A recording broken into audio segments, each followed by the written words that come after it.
Well, good morning. The Senate Committee on State Affairs will come to order.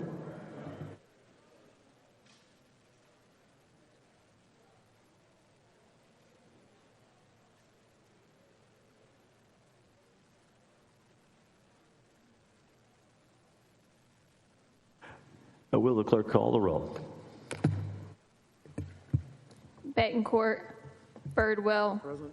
Lamatia, Menendez, Middleton, Parker, Perry, Schwartner, Zaffarini, Paxton, Hughes.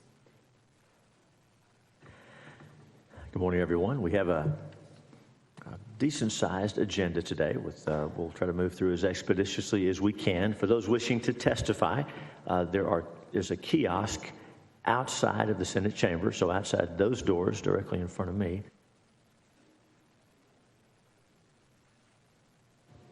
There is a kiosk for you to register electronically.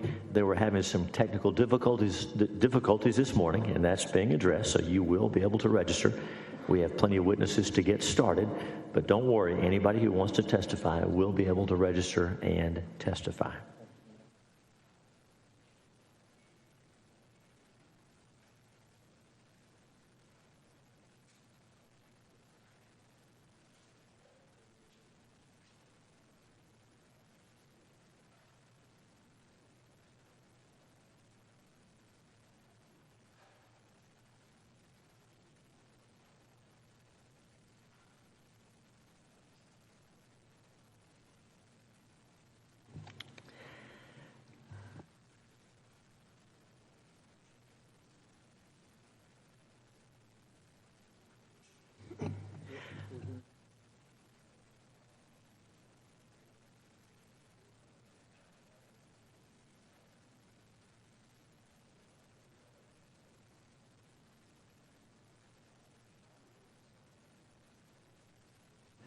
The chair lays out Senate Bill 747.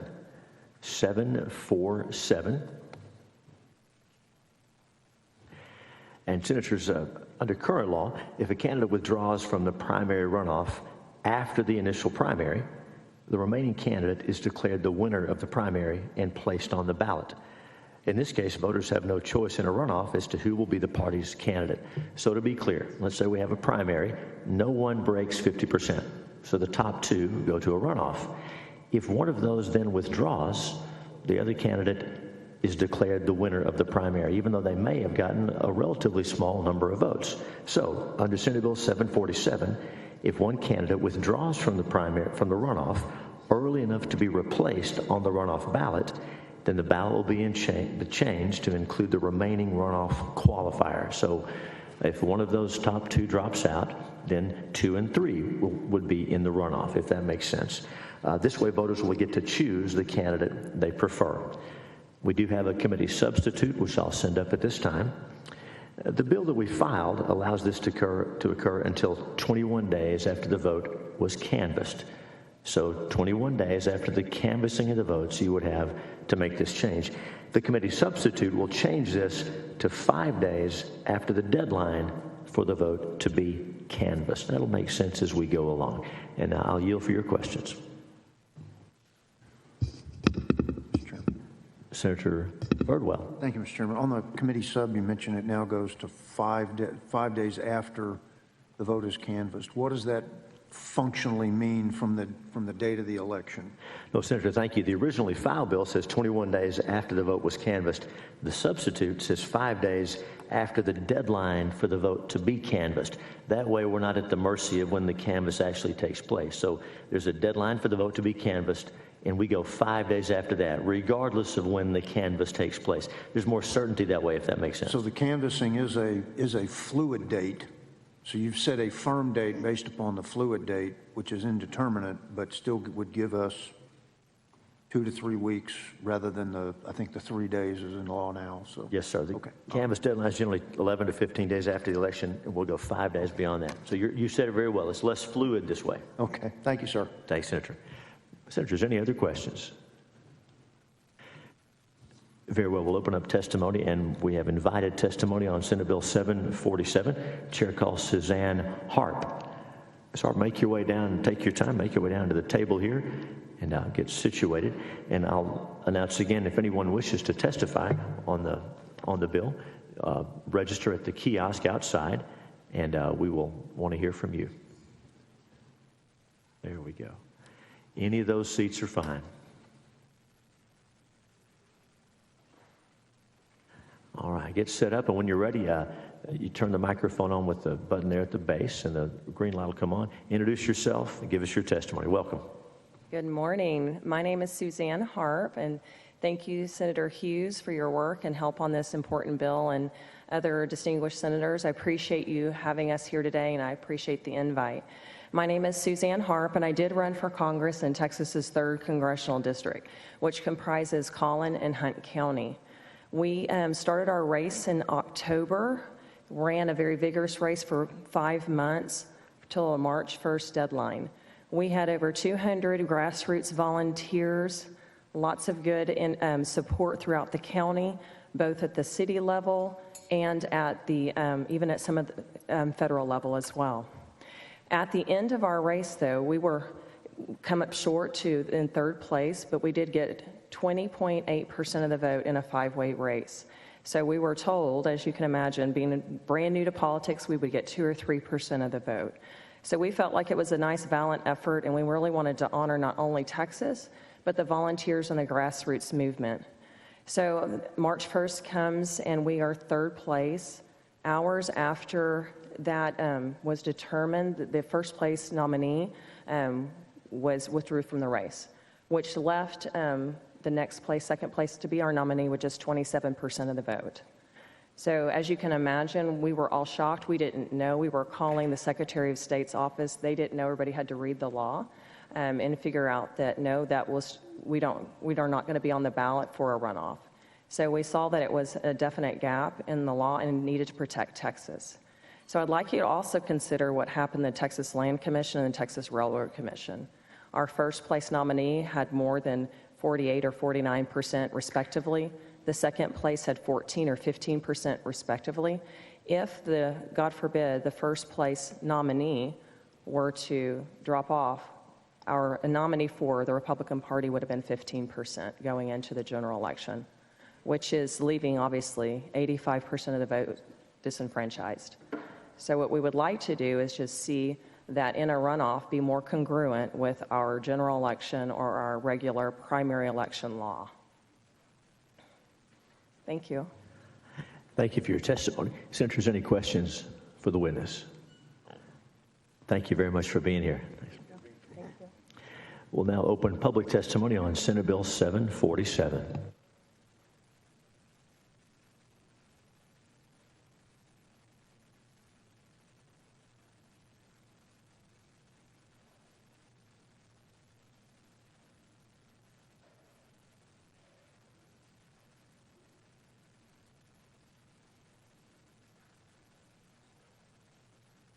And members, we do have, as a resource witness from the Secretary of State's office, Christina Atkins. Anybody need to hear from the resource witness? Sometimes the election code stuff gets complicated.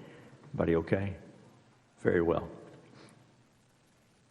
The chair calls Trudy Meyer, Susanna Hewlin, Josiah Hewlin, and Ed Johnson. So, chair calls Trudy Meyer, Susanna Hewlin, Josiah Hewlin, and Ed Johnson. Please make your way down to the table. If you're up in the gallery, if you're in the gallery, we'll give you plenty of time to come down. Again, we're looking, there's Mr. Johnson. We're looking for Trudy Meyer, Susanna Hewlin, Josiah Hewlin. Well, Mr. Johnson, welcome. You know how to do this, but introduce yourself, even though we know you, and give us your testimony. Ed Johnson. I'm here. Excuse me. I put glasses on for the number again. 747, right? Senate Bill 747. I'm for it. My history, for those who don't know, I had about 20 years in the Harris County elections, seen quite a few elections over the years. Have since retired. But I saw this used as a way to knock people out of primary races, more particularly actually precinct chair races. They would come in and you would have two precinct chairs on, pretty issues going on within the little community that get very heated, and they would run a third party, person in there that would steal votes from one of the other two candidates. And when it didn't quite make it to one getting 50%, where you would have three and you have two of them there, well, the second place guy would drop out, making the one that only got, 40% of the vote the winner. So I've seen it manipulated with a lot of races like that, where they would put somebody into the race to be a spoiler, and then the spoiler drops out. So it's a great bill. It would solve that problem. It gives people the chance to vote for, really the two candidates working, instead of the spoiler who, takes some of the vote and then drops out, and you don't have the runoff then. Mr. Johnson, thanks for that. When we saw the hole in the law, we knew it needed to be fixed. It had not occurred to me that it could happen as you describe it, and you've seen that happen, where folks will game the system.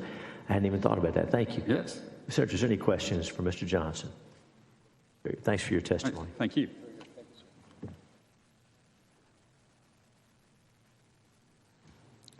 Okay, I'll call once more registered for the bill Trudy Meyer, Susanna Hewlin, and Josiah Hewlin. Don't see them. Is there anyone else wishing to testify on, for, or against Senate Bill 747?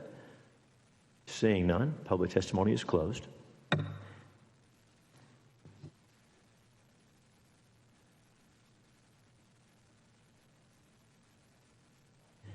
And the bill is left pending at this time.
The chair now lays out Senate Bill 921.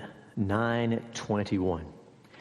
You may have heard of ranked choice voting. The concept has been around for a while, but it's starting to pick up steam in a couple of parts of the country. And so this is what this bill's about. Let me explain a little bit about how it works, how we've seen it work in other states, and why we believe it would be really bad anywhere in Texas. The ranked choice voting is a very confusing election system. It's being pushed mostly in large cities, but also some states. And it fundamentally changes the election process. It disenfranchises voters, and it allows marginal candidates not supported by a majority of voters to be elected. So to be clear, candidates who do not receive the support of the majority of voters can be elected under this system.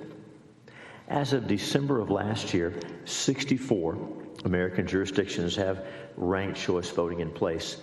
That covers about 13 million voters, 2 states, 2 counties, and 60 cities as of December of last year. Now, back in 2001, our Secretary of State was Henry Cuellar, who's now a member of Congress. And when he was Secretary of State, he wrote an election law opinion that ranked choice voting is illegal in Texas. We believe he was correct, but his opinion, of course, is not binding. A Secretary of State's opinion on election law is helpful, but it's not binding authority, and it doesn't keep cities or counties or other Texas jurisdictions from trying to move forward with this. So here's how it works. With ranked choice voting, when you go in to vote, the voter is asked to rank every candidate in a race from their number one choice to their last choice. So in a race with 5 candidates, a voter is asked to rank the candidates from 1 through 5, with the candidate ranked as number 1 being our first choice, et cetera, all the way through number 5.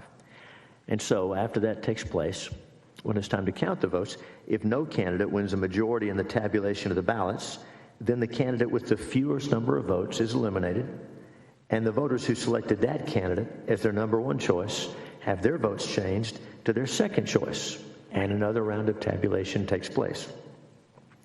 If no candidate wins in that second round of counting, the lowest scoring candidate is again eliminated, and the voters who selected that candidate as their top choice, or their second choice, if they already had their first one knocked off, then they have their next choice. The candidate is their number 1, and another count is done, and this is done round by round. So this candidate elimination and redistribution of ballots does a couple of things. It continues until one of the remaining candidates gets a majority.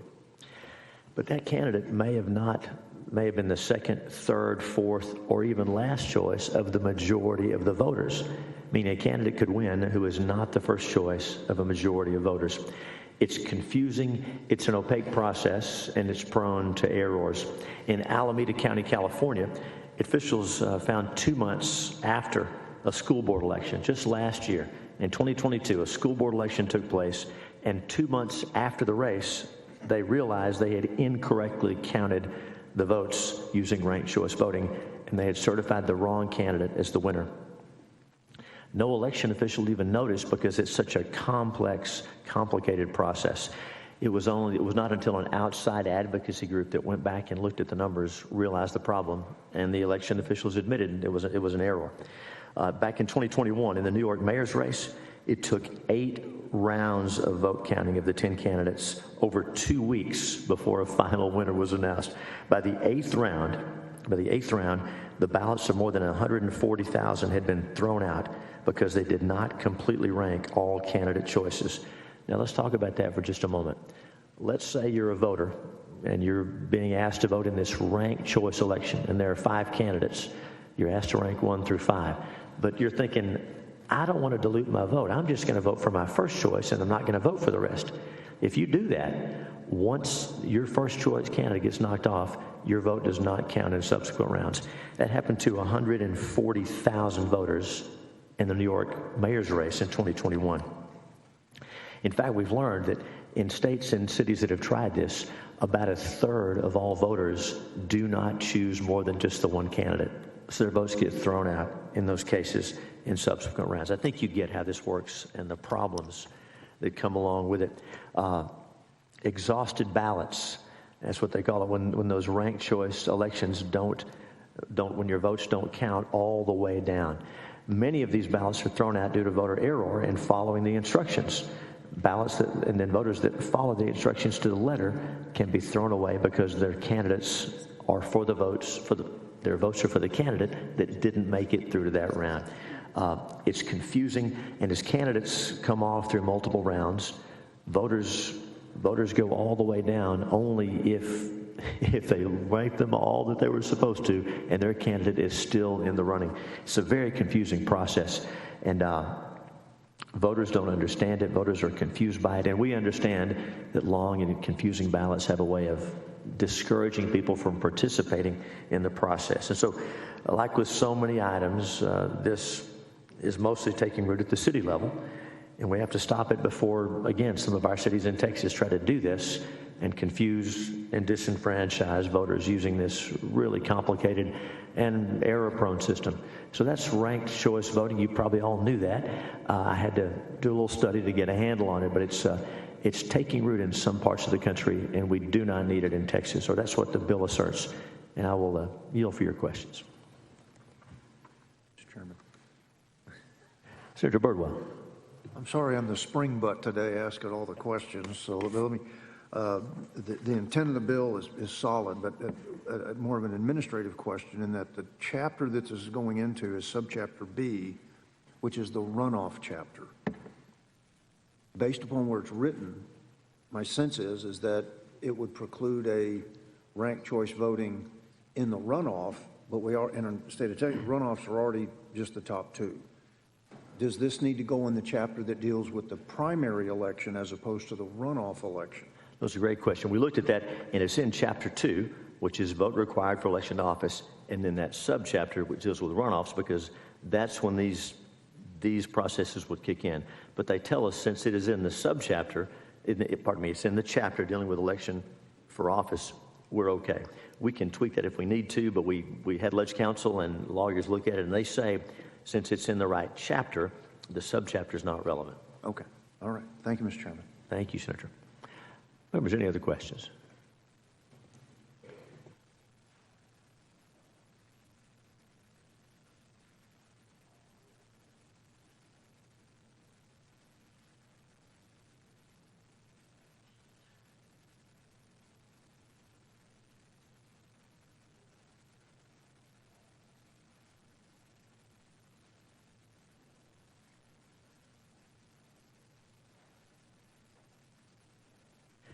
We'll open invited testimony and call Chase Martin. The chair calls Chase Martin, Senate Bill 921.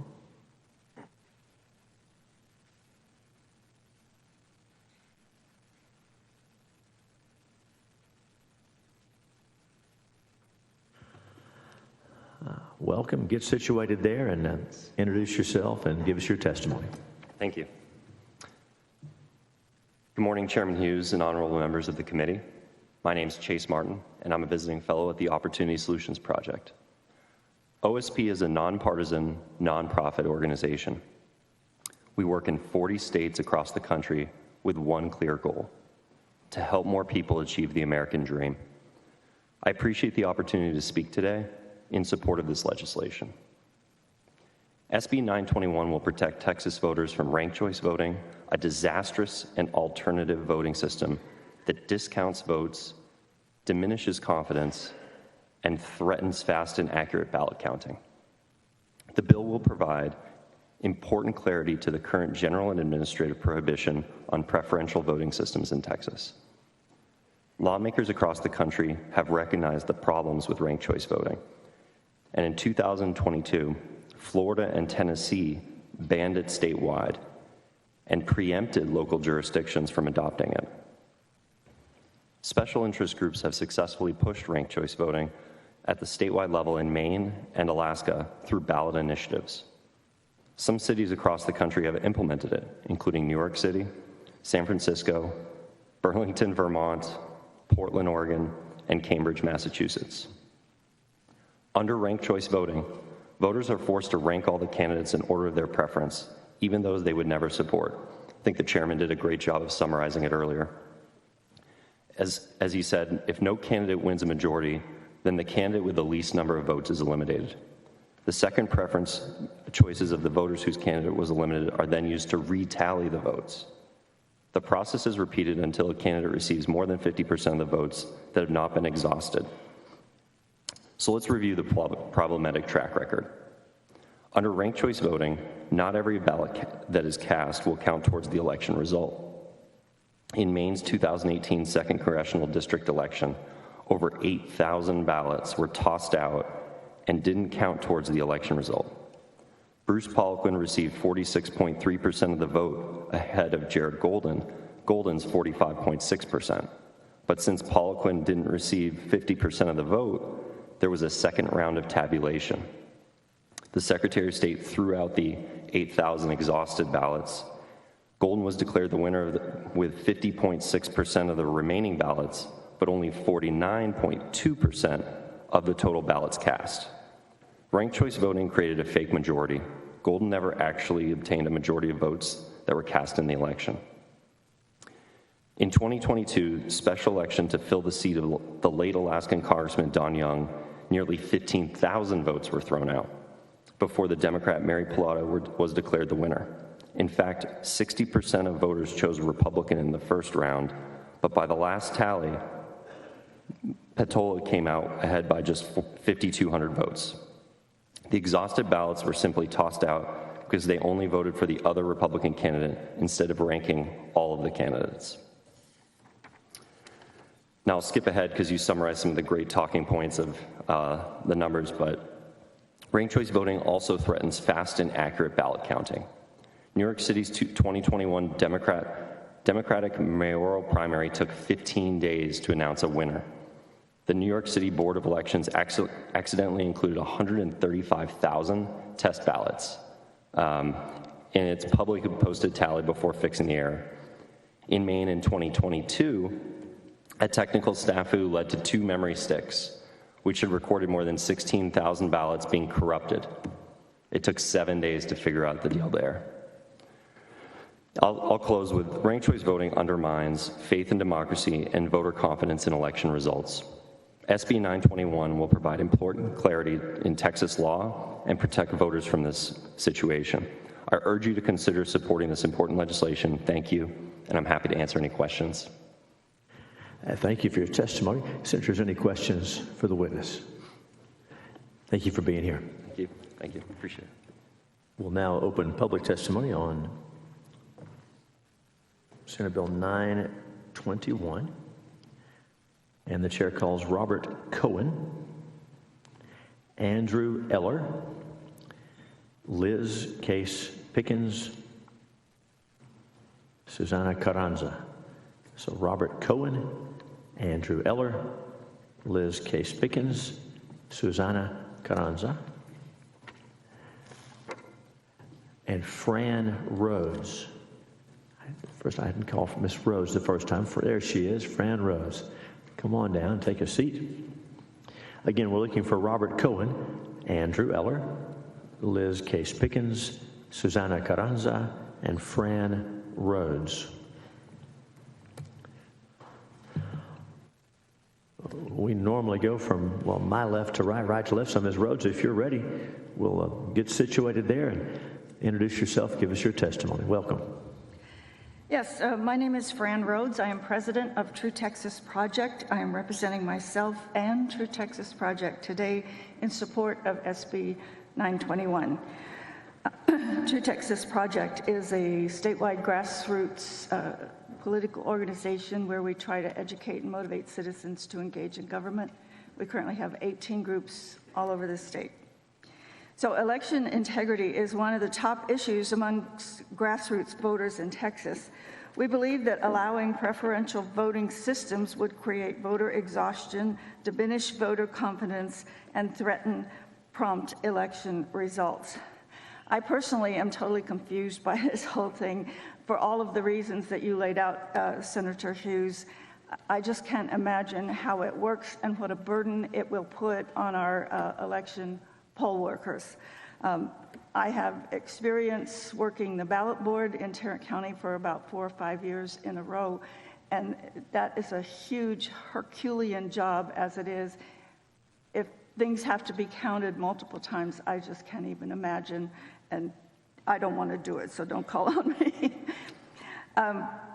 Also, I think that voters frequently go into the ballot box not really having a clue who they're going to vote for. Or maybe they've been told, okay, this senator and that House rep, but they don't know anything else. And ballots are huge in some counties, multiple pages. And people get worn out before they get to the bottom. And now we're going to ask them to say 1, 2, 3, 4, 5, or 10, or however many candidates are there. I think you're going to see a lot of voter exhaustion as a result of that. Even the well-informed voter doesn't always know every candidate on the ballot.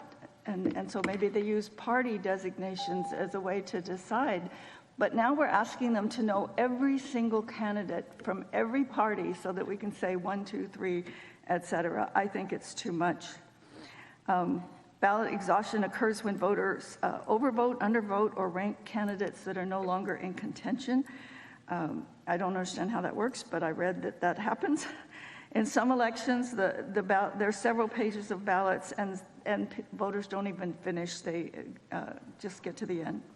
Anyway, I think this method of voting threatens so many things on so many levels, and we strongly support SB 921 to prohibit it, and thank you, Senator Hughes, for filing it, and we urge you all to support the bill. Thank you. Thank you for your testimony. Welcome. Introduce yourself and give us your testimony. Good morning. My name is Robert Cohen. I have a prepared statement I'd like to read from. To Senator Hughes, Committee Chair, and members of the State Affairs Committee, I wish to register my opposition to SB 921, which bans the use of preferential voting to determine majority vote in the state of Texas. Preferential voting, also known as ranked choice voting or instant runoff voting, is a highly effective means of determining a majority vote, and it should not be prohibited. I've noticed that there hasn't been any discussion about how this will affect military or overseas voters. There are approximately 86,000 military and overseas registered voters in Texas.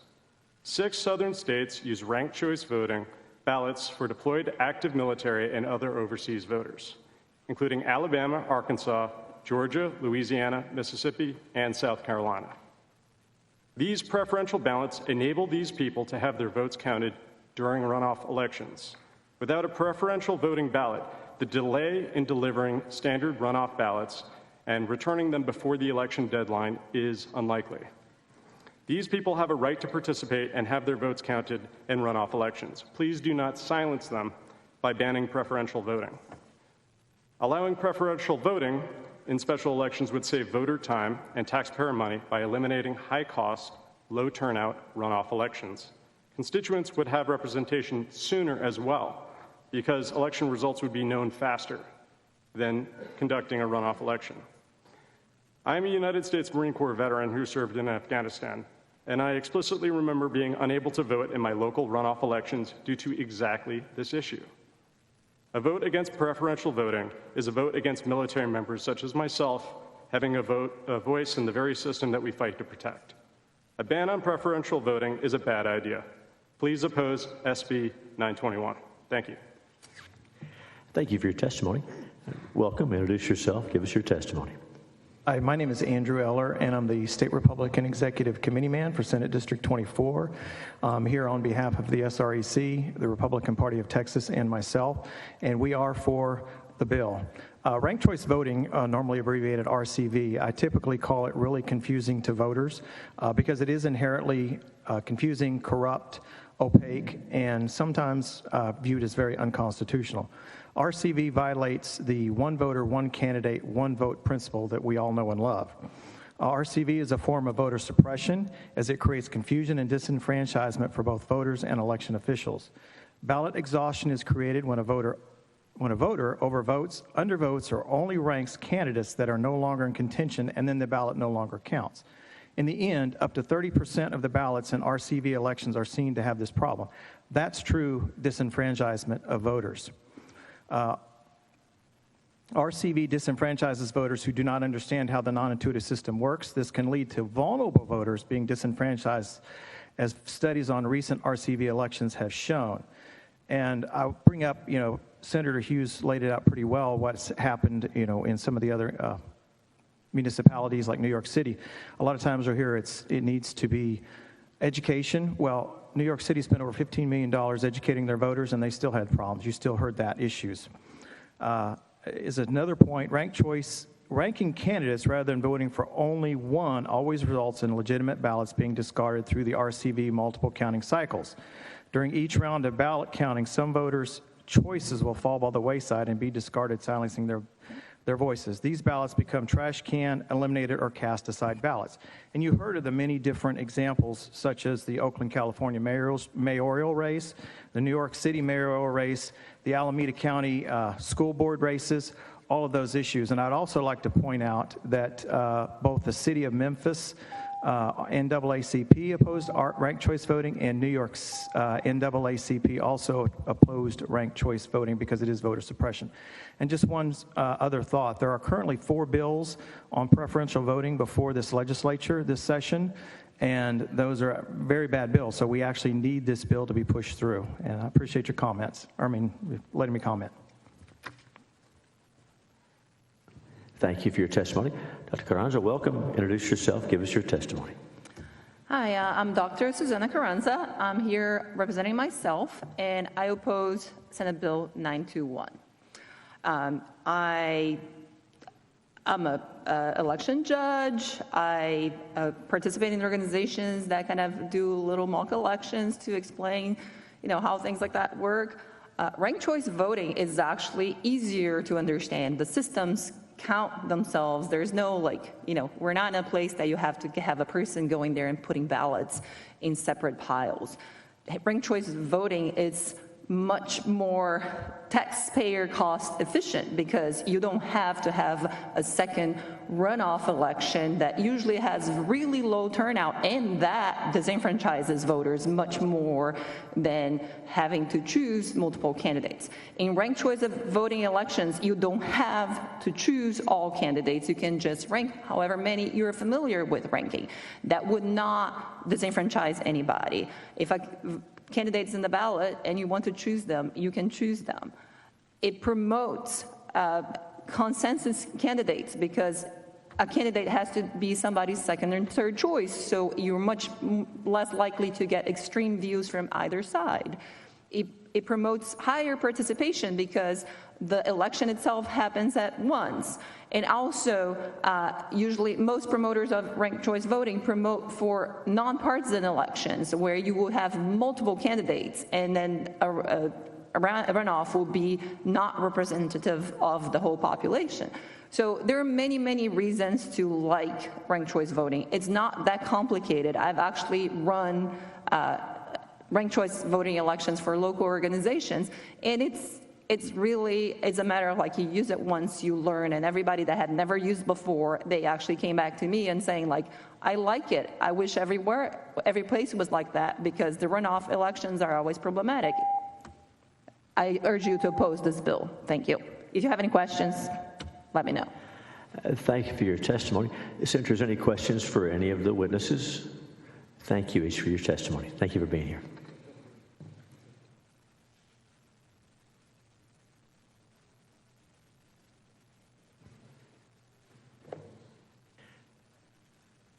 The chair now calls Joanne Richards, Trudy Meyer,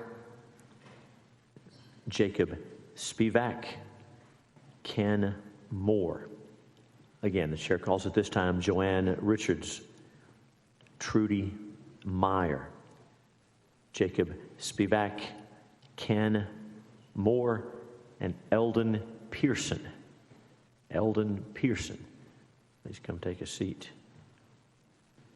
So we're looking for Joanne Richards, Trudy Meyer, Jacob Spivak, Ken Moore, Eldon Pearson.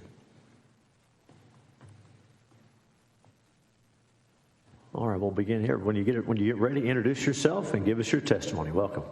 Thank you, Mr. Chairman and committee members. My name is Eldon Pearson, and I am representing myself. I would like to start my testimony with a quote. Political parties, they are likely in the course of time and things to become potential engines by which cunning, ambitious, and unprincipled men will be enabled to subvert the power of the people and to usurp for themselves the reins of government, destroying afterwards the very engines which have lifted them to unjust dominion. Those were the famous words of George Washington during his farewell address in September of 1796. And as we discussed the option of no longer having the discussion on ranked choice voting, I felt these words were important to have echoed throughout this chamber. George Washington, our only independent president, warned the American people in this speech about the detrimental impact that opposing political parties could have on our democracy. Eliminating ranked choice voting entirely will make it nearly impossible for independent candidates to become elected and pours more gasoline on the unprecedented and growing issue of hyperpartisanship.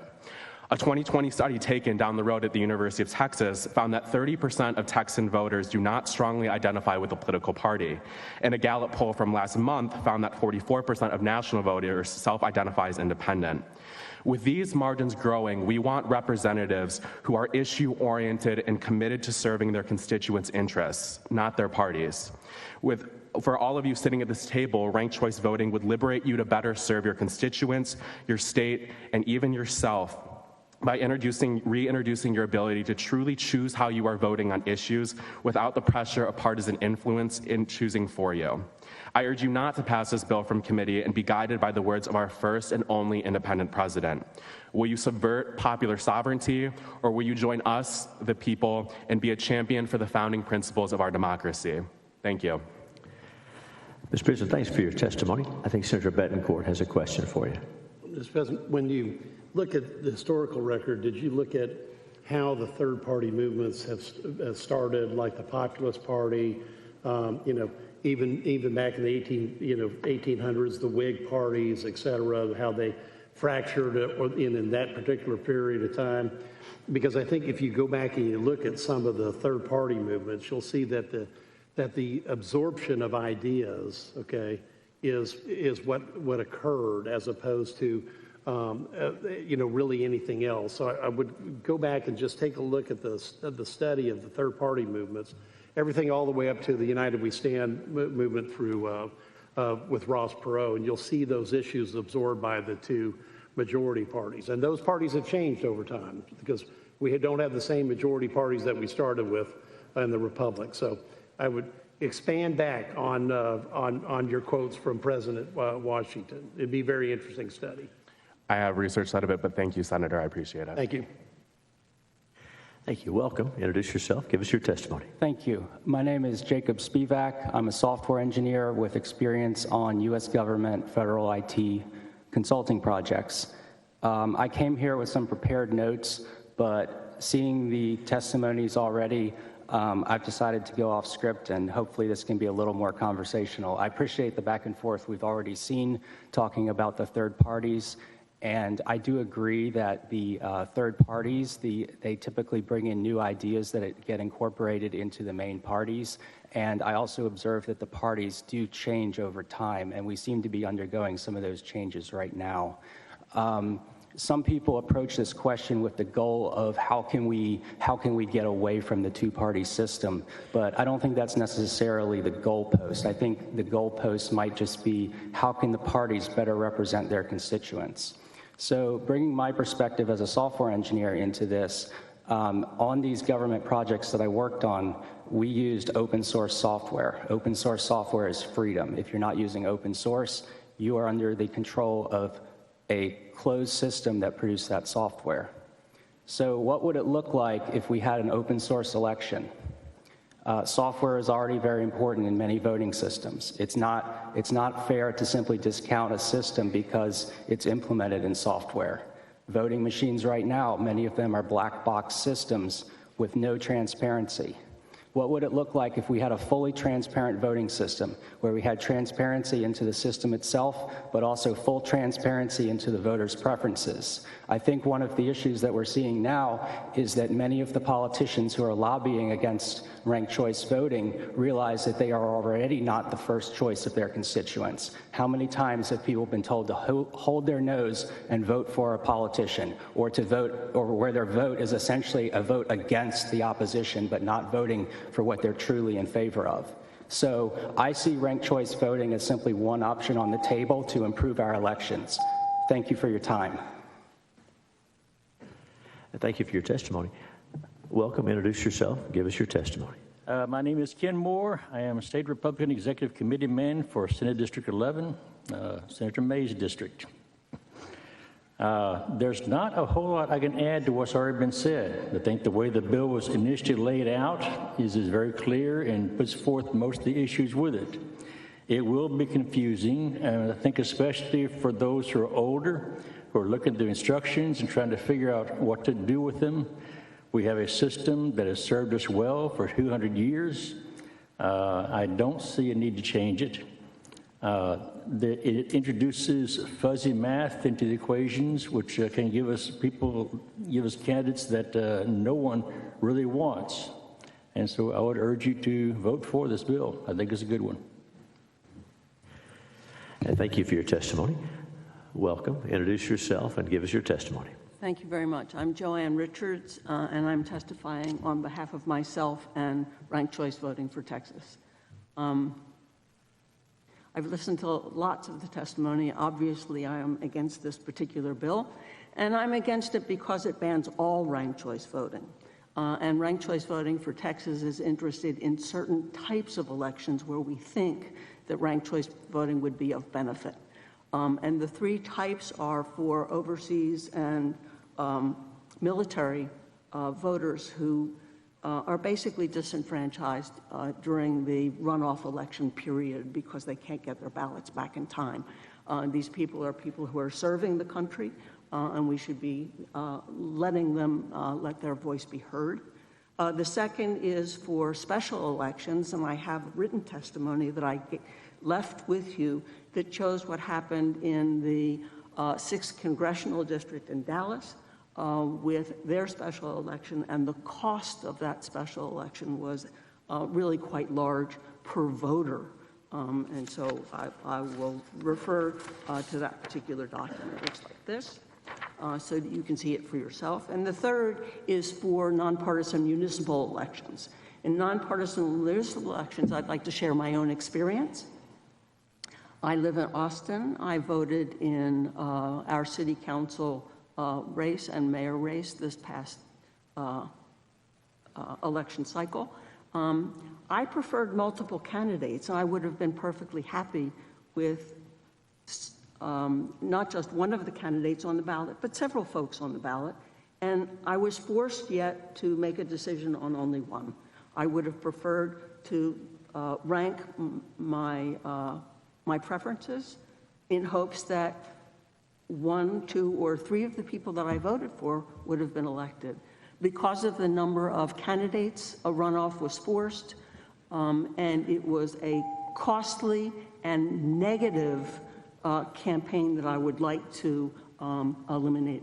If I might, one more experience is that I am a returned Peace Corps volunteer.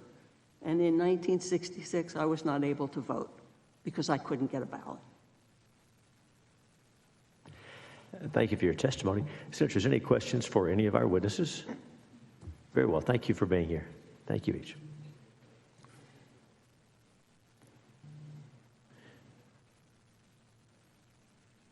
The chair now calls Eric Bronner, Trudy Meyer, Liz Case Pickens. Eric Bonner, Trudy Meyer, Liz Case Pickens. And those are all of the witnesses that we have registered on, for, or against Senate Bill 921. Please have a seat. So if anyone else wishes to testify, please make your way outside the chamber and electronically register at the kiosk. It's very simple. There's someone who can help you. So we're looking for Liz Case Pickens, Trudy Meyer, Eric Bronner. Welcome. Introduce yourself. Give us your testimony. Thank you, Mr. Chairman and members of the committee.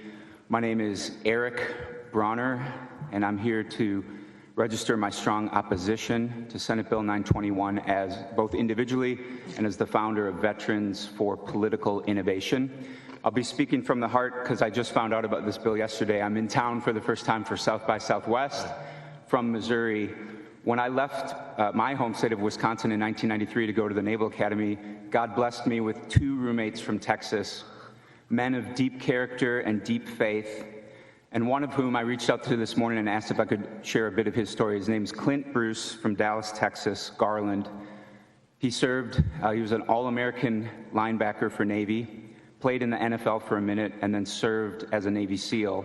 Clint is one of the close to 50% of veterans who are independent. I'm one of them as well. Never joined either major political party, never affiliated with either. And I said, Clint, would you register your opposition to Senate Bill 921? He said, 10,000% yes. Anything that diminishes competition is apart from the founding ethos. There's no reason to preemptively ban ranked choice voting based on Some misinformation. It's a tool that gives voters more power through more choice. Our founders chose plurality voting because that was the only thing available to them. But countries such as Ireland and Australia have used ranked choice voting for over 100 years. In Ireland, they still count the votes by hand without any issues. Everywhere where ranked choice has been implemented in our country, 23 cities and counties in Utah use it. The Republican Party in Virginia used ranked choice voting successfully, and 6 southern states use it for military and overseas voting. Voters like it. We don't want to disenfranchise our active duty military. The average dropout rate of participation in runoff elections is 40%. Instant runoff voting would fix that problem and would have saved Georgia taxpayers $75 million. Thanks for your testimony. Members, any questions? Senator Birdwell. Did I say Birdwell again? You sat in for Senator Birdwell last week, and there's happens all the time, I'm sure. Senator Bettencourt, you're recognized. No, thank you. Thank you for your visit. Hope you enjoy the South by Southwest. Thank you. And just a couple comments. Texas has basically an open primary, so we don't have to register by party here. Right. And I just want to make sure if you had a chance to testify, you knew that we had made that major leap some time ago. So thank you for your testimony. Thank you very much. Thank you for having me. Thanks.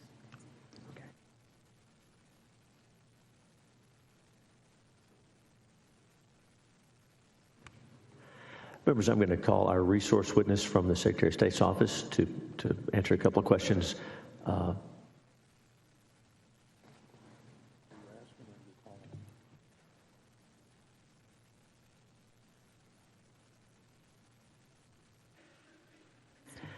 There's Ms. Atkins. Christina, please have a seat, introduce yourself, and we got a couple of questions for you. Good morning. My name is Christina Adkins. I'm with the Secretary of State's office, and I'm here to testify on the bill. Thank you for being here. So help us understand the process now for military overseas ballots.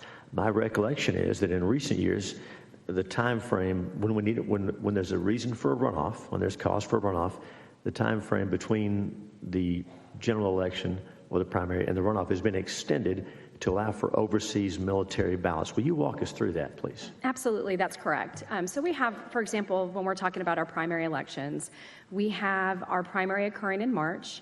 A number of years back, we moved the primary runoff date in order to accommodate the requirements under the Federal MOVE Act to give our military and overseas voters that 45-day window for which mail ballots are sent out to voters.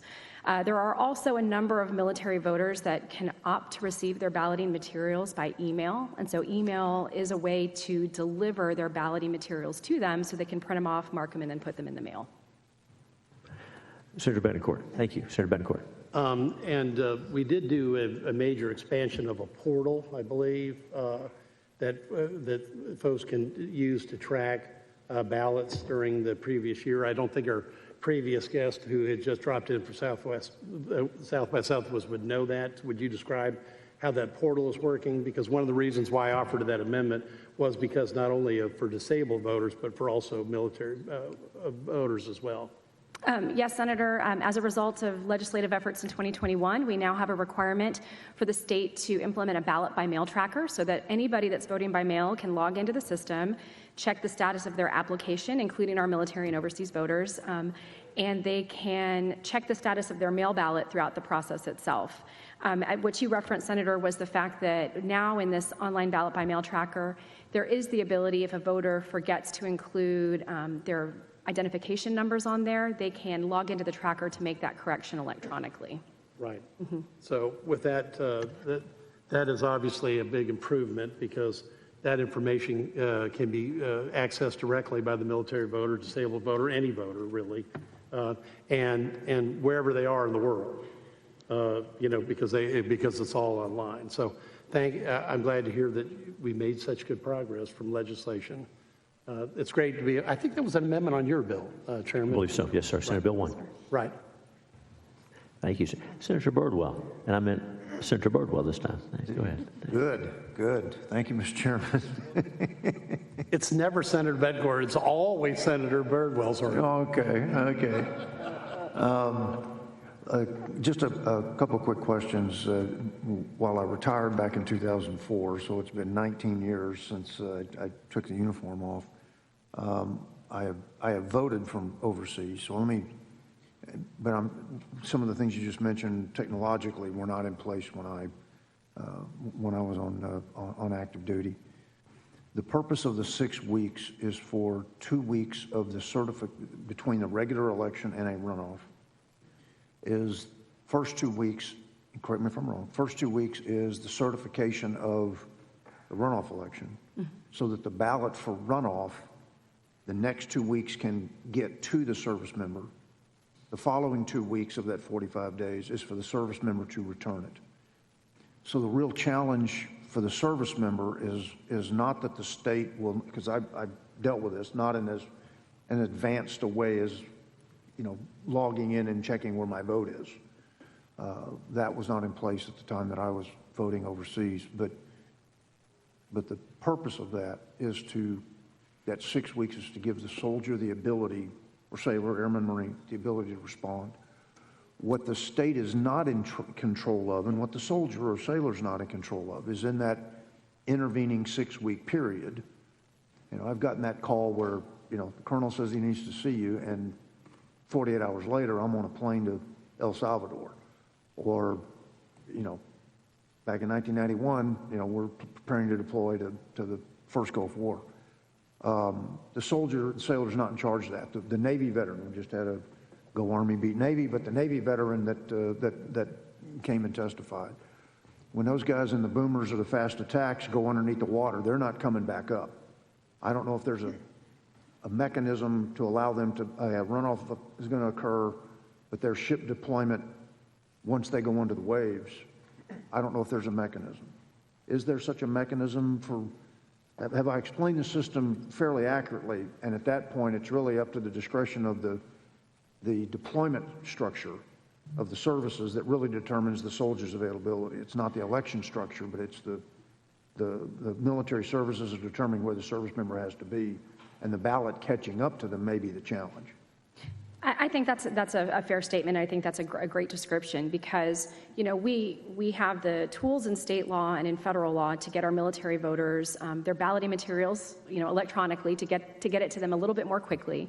But then at that point, it's the service member's obligation and whatever their situation is with their deployment to be able to get that ballot, mark it, print it, and put it back in the mail. As you indicated, when we have individuals that are stationed overseas or in hostile fire pay zones, there is a level of complication that could be there in getting that ballot back. That's going to vary considerably depending on the service member's circumstances. Right. So if you is the proposition to do ranked choice voting so that the military member can choose, or the independent can choose, regardless of party,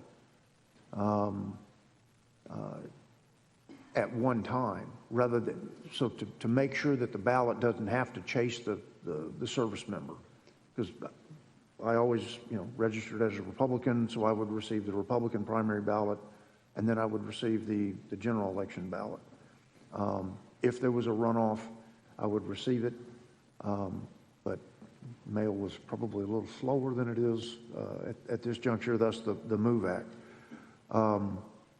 So what we've got to decide through is that process for soldiers making a decision whether, because I assume we require service members to declare party, and if they declare independent, do they only receive a general election ballot? Is that what happens if they declare independent? That's correct. If they don't have a particular party affiliation where they indicate what primary they want, then they won't get a primary ballot at all. The voter has to affirmatively choose the primary. Okay. And one thing that you mentioned that I just want to add is with respect to our military voters, there's actually also a provision in federal law that allows them to submit what we call a federal write-in absentee ballot. And so if somebody was in the circumstances that you described where they were being deployed or sent off to another location unexpectedly and they didn't have time to receive that runoff ballot, they actually can do what we call this specific write-in ballot, and they can send that in on their own as long as they have already turned in the proper application form, the federal postcard application ahead of time. So for that runoff situation, there is that option available to our military voters when they have a change in circumstances, and they may not be able to wait for the runoff ballot. Okay. All right. Thank you, ma'am. Thank you, Mr. Chairman. Thank you. Thank you, Ms. Atkins. Any other questions for the resource witness? Thank you for being here. Is there anyone else present wishing to testify on, for, or against Senate Bill 921? Seeing none, testimony is closed. The bill is left pending at this time.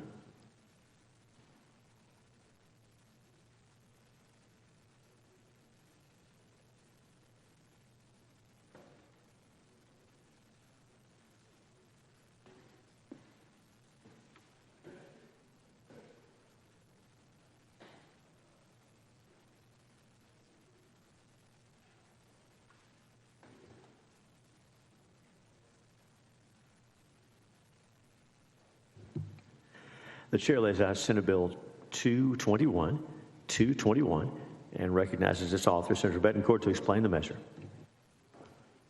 The one that I wanted to lay out, but we'll handle it either way. Thank you, Mr. Chairman and members. The genesis for Senate Bill 221 came from numerous voters and municipalities encountered problems when facing various ballot initiatives and charter challenges from 2017 through 2021. As far back as the interim in 2017, the IGR committee was tasked by Lieutenant Governor Patrick to examine ways that home rule municipalities use to adopt ordinances, rules, regulations, and including those initiated by petition and voter referendum. We're asked to look at if there were some safeguards we could put in place to keep these issues from boiling over to the courts and improving transparency.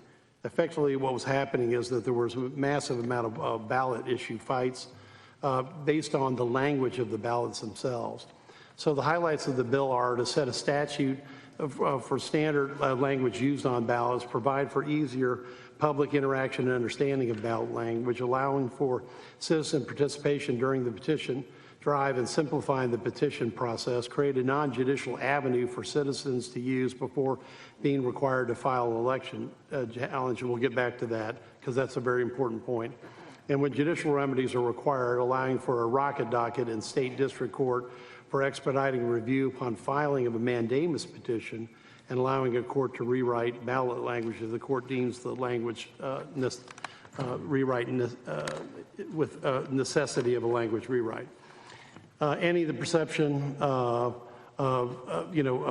quid pro quo, because sometimes there's law firms that are being used in this process on pro bono cases, and provides for bad actor provision for municipalities that are unable to meet the statutory set deadline ballot language, and end the statutory prohibition against religious institutions from assisting circulation of petitions. We have a committee substitute, and are we going to lay that out at this time, or do we have that?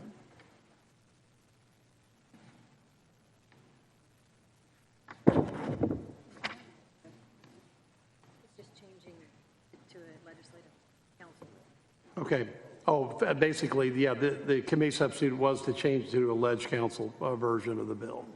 And besides that, there are no, except minor changes to the caption. And so we're going to hear from people that have been directly involved in these petition challenges. We've got stories of the past that we can talk to during a testimony, so I'll be happy to answer any questions. Thank you, Senator. Committee members, any questions for the author? Very well, we'll open public testimony.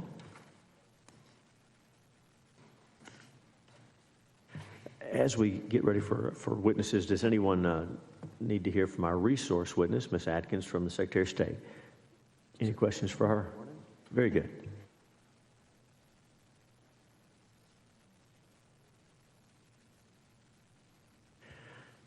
So the chair calls Liz Case Pickens, Veronica Warms, Trudy Meyer, Susanna Hewlin, Josiah Hewlin. Again, the chair calls the following witnesses. Please make your way to the table and have a seat. Liz Case Pickens, Veronica Warms, Trudy Meyer, Susanna Hewlin, and Josiah Hewlin.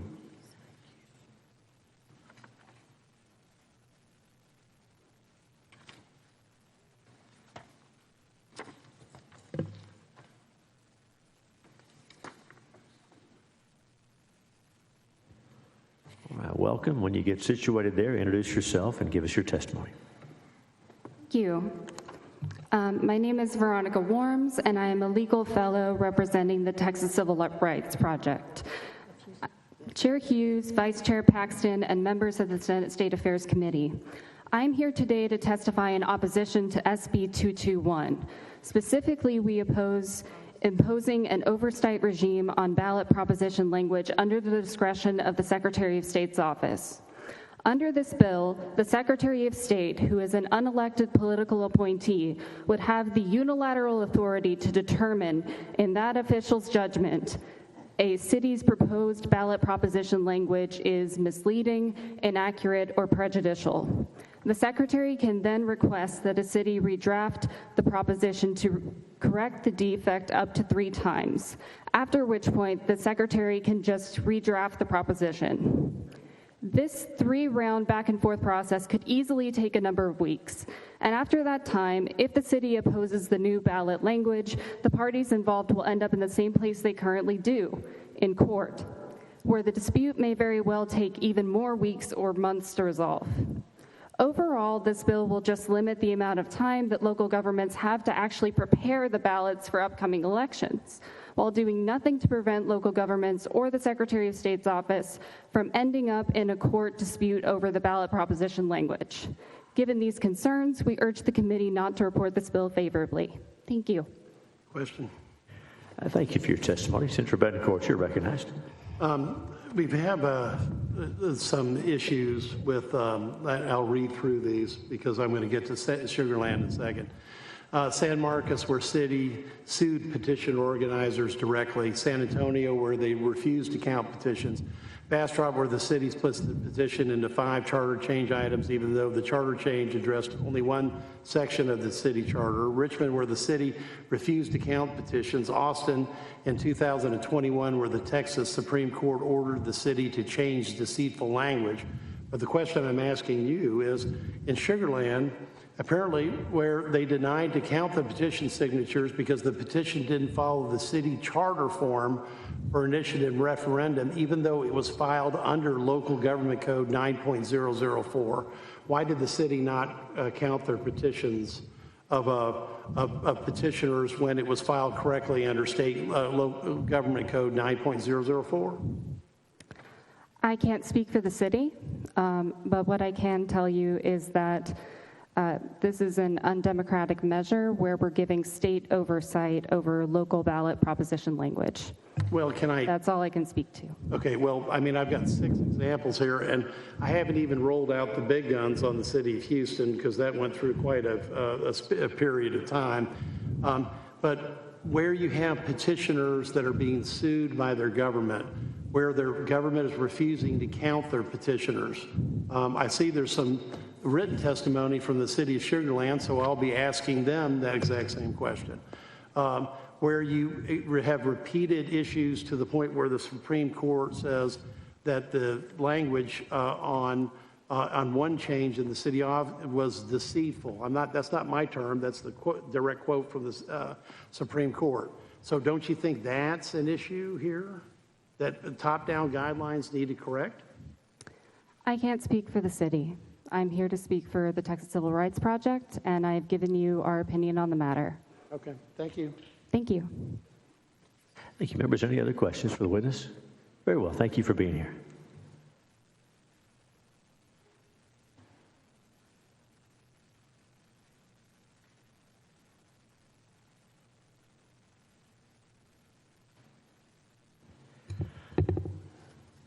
Chair calls still looking for Liz Case Pickens, Trudy Meyer, Susanna Hewlin, Josiah Hewlin, also Honorable Chuck DeVore, Ed Johnson. So Not before called Assemblyman DeVore, Ed Johnson. So we're looking for Liz Case Pickens, Trudy Meyer, Susanna Hewlin, Josiah Hewlin, Chuck DeVore, Ed Johnson. Oh, and if everyone, no, we got just enough seats. All right, thank you guys. Ed, come on down.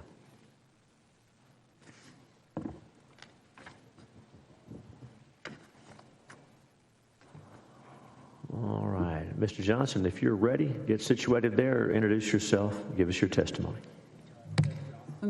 I am for the bill. Get closer to the microphone, too, so we can hear you. A little closer to the microphone. Yeah, Ed Johnson. I am for the bill.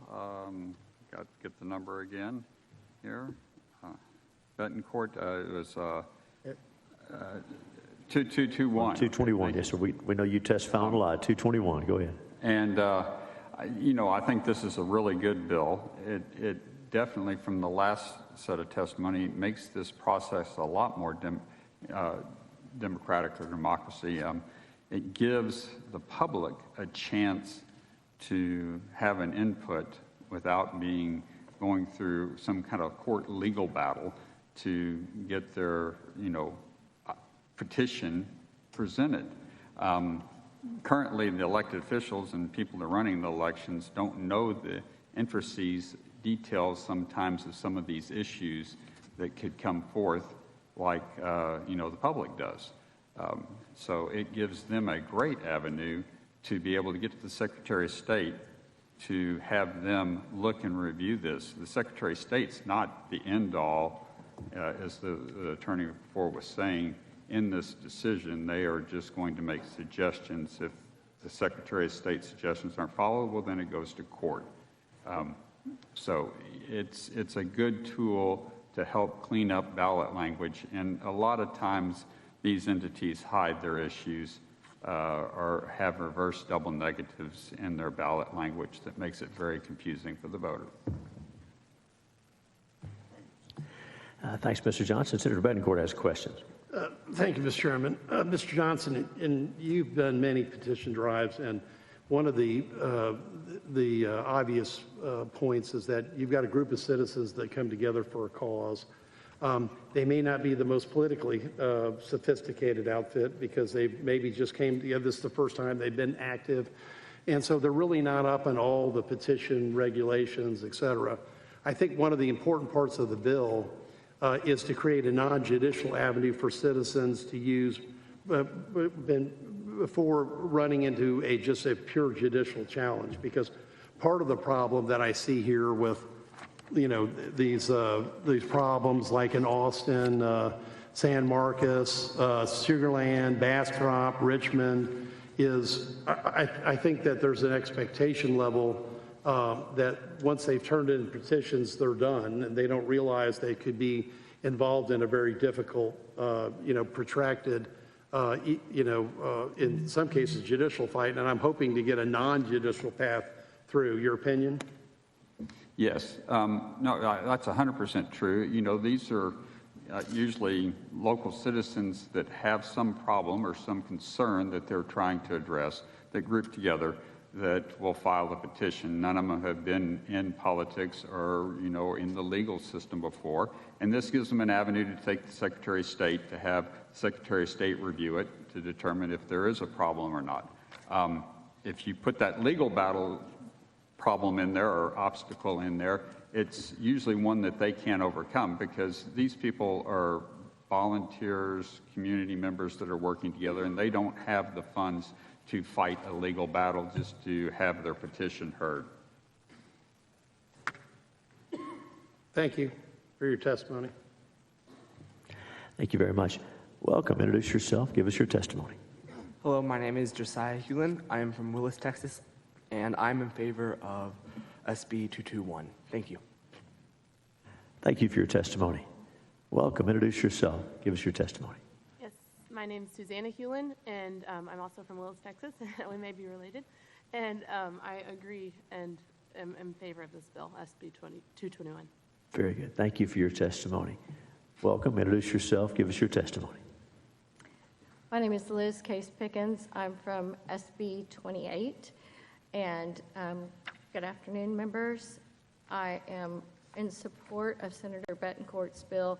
I'm from Abilene, Texas, and we just had to do a petition to make our city a sanctuary city for the unborn. And based on the way the process is now, we had to hire attorneys to be able to do that, and I really believe this would be very helpful for citizens groups. So I'm in support of SB 221. Thank you. Assemblyman DeVore, welcome. Introduce yourself. Give us your testimony. Thank you, Mr. Chairman and members. My name is Chuck DeVore. I'm here on behalf of the Texas Public Policy Foundation in support of SB 221. There are 5 things that really stand out about this bill that I think are very important. And they're all in the context of the sort of roadblocks that municipalities and other local entities often put in front of citizen activists seeking to petition redress of grievances. I think, first of all, and we've heard it already, the issue of the language of the ballot proposition, specifically its title. Oftentimes you'll see local jurisdictions create language that is confusing or, in fact, the opposite of the intent of the initiative. This provides for a process to correct that defect. The other, I think, important thing is the waiver of governmental immunity. You have these local entities with virtually unlimited resources compared to citizen activists. Waiving governmental immunity with regards ballot propositions, I think, is a very important step to try to prevent the cities and other local jurisdictions from doing this sort of thing in the first place. Signatures on the petition, that's a third issue. We often see with mail-in ballots, for example, an effort to cure signatures, whereas with petitions, you'll see any excuse to throw out signatures. This fixes that issue. The format of the petition, that's another way that cities or local governments disqualify large numbers of petitions. And lastly, the prohibition on any sort of restrictions on petition circulators, I think, is also important. Another technicality that's used to often prevent the proper exercise of citizen participation. Senators, any questions? Senator Betancourt. Chuck, thanks for your testimony. You made an important point that there seems to be barriers being placed in front of petitioners for obvious, unfortunately, for reasons that I can't fathom, because you want to let the people, vote and speak on whatever issue that they have. And you made a point about that, so would you like to re-amplify what some of the experiences that you've seen, or just the general comment that you made? Thank you, Senator. I think, again, one of the great examples of the most recent case here in the city of Austin over Proposition A during the 2021 election cycle. You saw this interesting fight where you had the quintessential rewriting of the ballot language by the city to be purposefully confusing and negative toward what the people circulating the petition were trying to accomplish. And of course, the city ends up winning at the Court of Appeals, but it goes all the way to the Supreme Court where they won. Now, the challenge, I think, is that the group that was offering this had a little more resources, perhaps, than the average citizen group. If they didn't, you likely would have seen the petition gatherers completely frustrated in their ability to get a petition or an initiative on the ballot. Only because they had a little more resources than perhaps the normal group, they were able to overcome and work it all the way through to the Texas Supreme Court.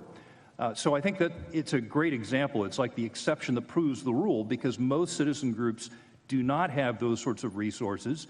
And at the very first roadblock that would be thrown up, they'd be done. They would have to give up and just go home and try again another time. Chuck, I'm going from memory, but I think the city of Houston went through a period where they lost 5 straight of these legally, okay?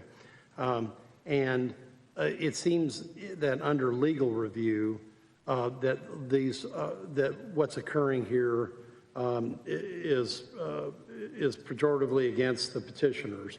But what do you think of the idea of having a non-judicial review so we can keep this out of the courts and solve problems before they end up tying up taxpayer money for, in some cases, 5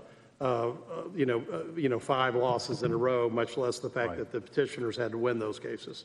Well, what I like is the way this bill strikes the balance is that, yes, it does bring in the Secretary of State, and there is this iterative process. If the city is acting in a responsible manner, that should solve the problem and do so with greater speed than involving the courts. If, on the other hand, they continue to press the matter, I think that the portion of the bill that waives governmental immunity for this purpose is operative. In other words, there could be some penalty insofar as attorney's fees if the jurisdiction continues to press the matter and is found to be on the wrong side at the end of the day. Thank you for your testimony, Chuck. Senator Lamontia, you're recognized. Thank you, Mr. Chairman. And this may be a question for you or for our author, but what happens in a mandamus action if the language in question was approved by the Secretary of State or even written by the Secretary of State and then the mandamus action occurs? My understanding is that there is an iterative process that could happen up to 3 different times. Is that to what you're referring? Right.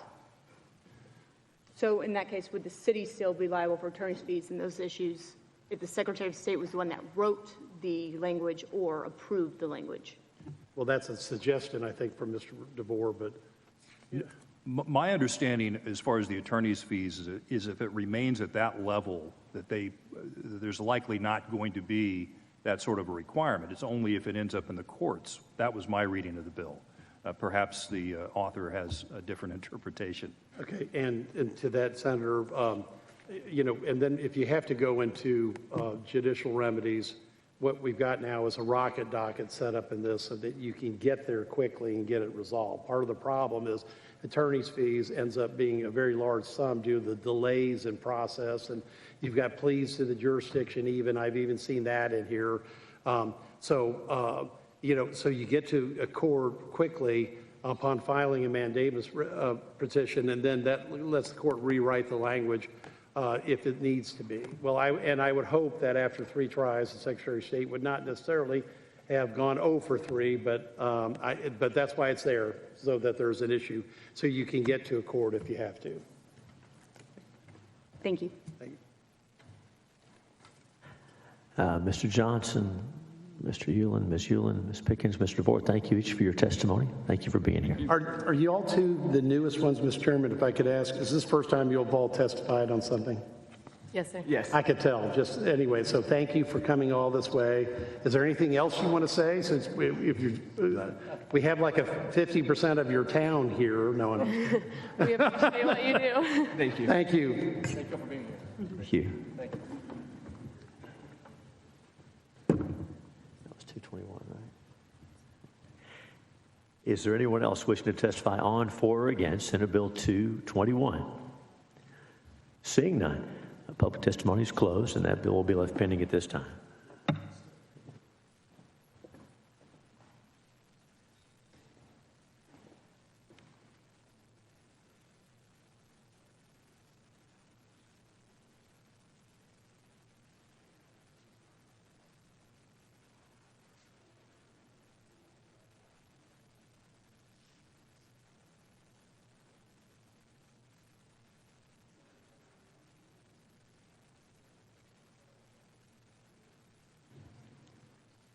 The chair now lays out Senate Bill 1052, 1052, and introduces its author, Senator Springer, to explain the measure. Welcome, Senator. Thank you, Mr.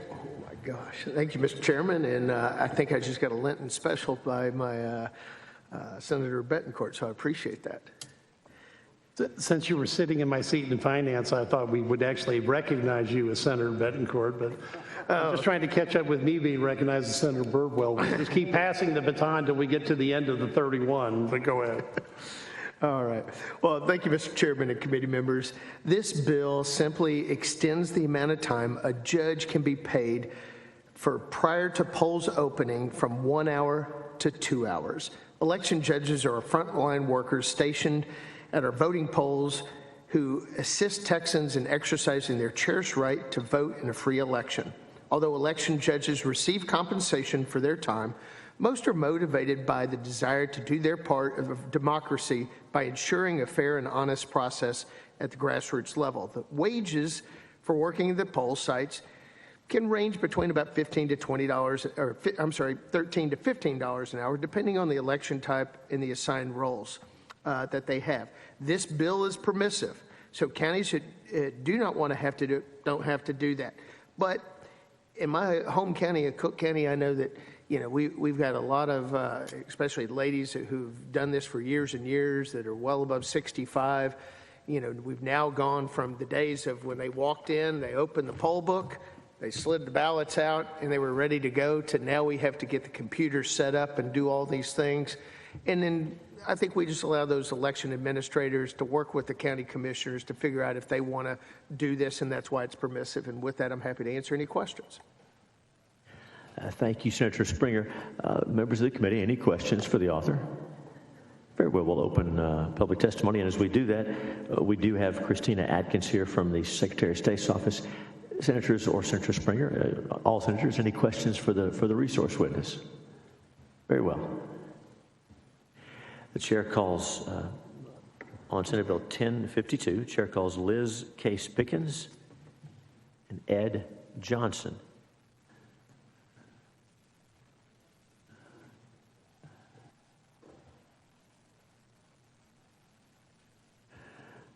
Welcome back. You guys just pick a seat you like. Make yourselves comfortable. And we'll continue to go from your right to left. And so when you're all set, Mr. Johnson, get situated there. We're here on 1052. Okay. Introduce Bill yourself. number this time. Oh, you're doing great, man. Introduce yourself. Give us your testimony.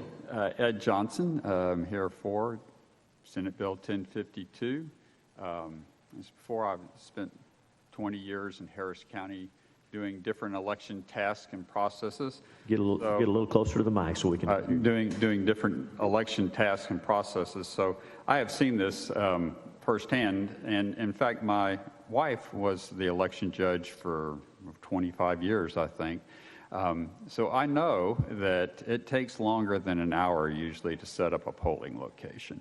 But when I was in the clerk's office, we were telling them all, you only get 1 hour on your pay sheet to come set all this up, and that's all we're going to pay you for.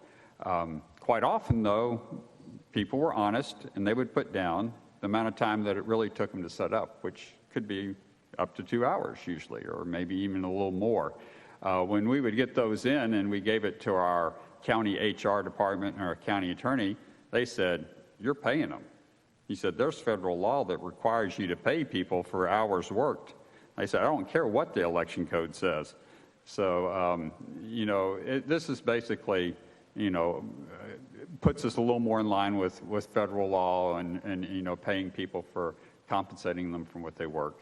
It's a great bill. It will take a lot of election departments out of, breaking the election code by paying people for the hours that they actually worked. Thanks for your testimony. Welcome. Introduce yourself again, even though we know, and give us your testimony. I'm Liz Case Pickens. I reside in Abilene, but I've been working elections in Dallas County for the last 30 years. And we have over 400 polling locations in Dallas County. And to get election judges to work is a very difficult thing. And what you find when you go to these trainings is you have a lot of our election judges who've been doing this for decades, and they're in their 50s, 60s, 70s, and 80s. And now that we have the electronics that we have, it's a lot more complicated process.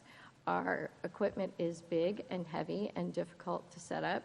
And my husband's been election judge for 40 years, and he is an engineer, and he is type A, and he can get things done in a manner that is unlike most people, but it is still a very difficult setup process. He can get it done in an hour with his assistant, but not many people can. I think this would really help us to be able to get more people. Thanks for your testimony. Senators, any questions for the witnesses? Thank you both for being here, sharing your experience. Anyone else present wishing to testify on, for, or against Senate Bill 1052? Seeing none, public testimony is closed, and bill's pending at this time. We'll probably move it pretty quickly, Senator. Thank you for being here. Yes, sir.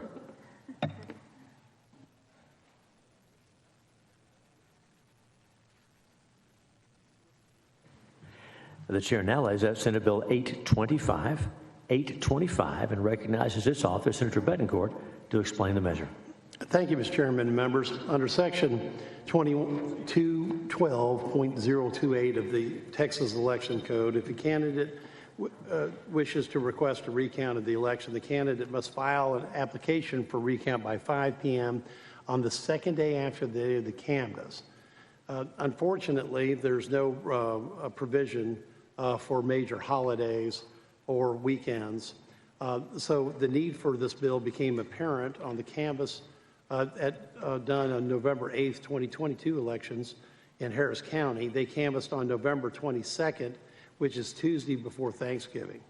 Obviously, candidates will be unable to have access to any of the needed offices on Thanksgiving Day.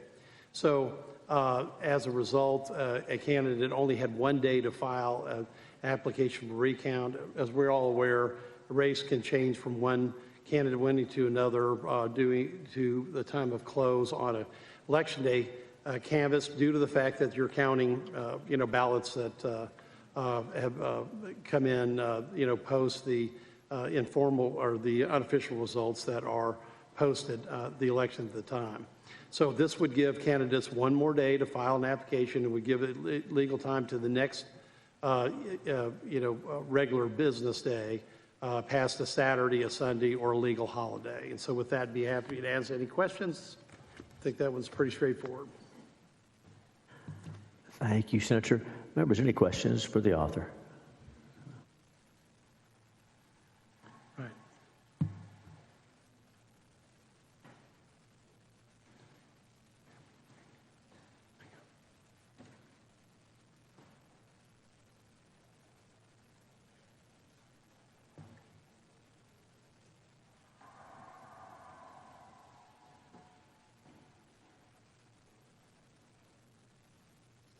We do have a resource witness from the Secretary of State's office in case the Senator needs testimony from her, do we? Very well.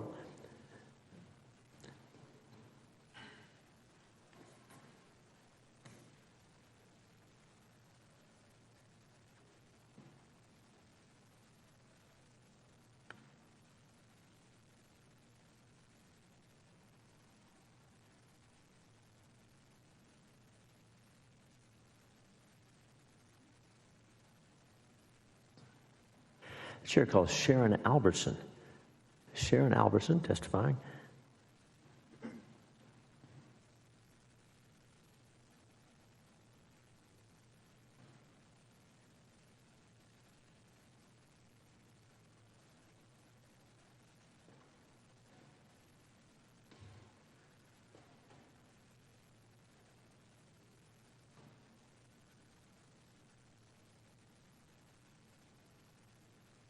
The chair calls Liz Case Pickens, Trudy Meyer, Susanna Hewlin.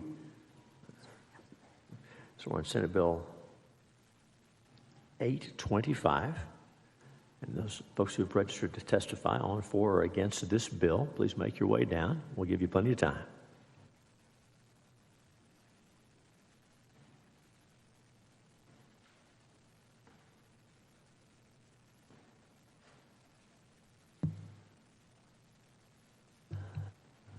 Again, we're looking for Liz Case Pickens, Trudy Meyer, Susanna Hewlin, Josiah Hewlin on Senate Bill 825, if you still wish to testify.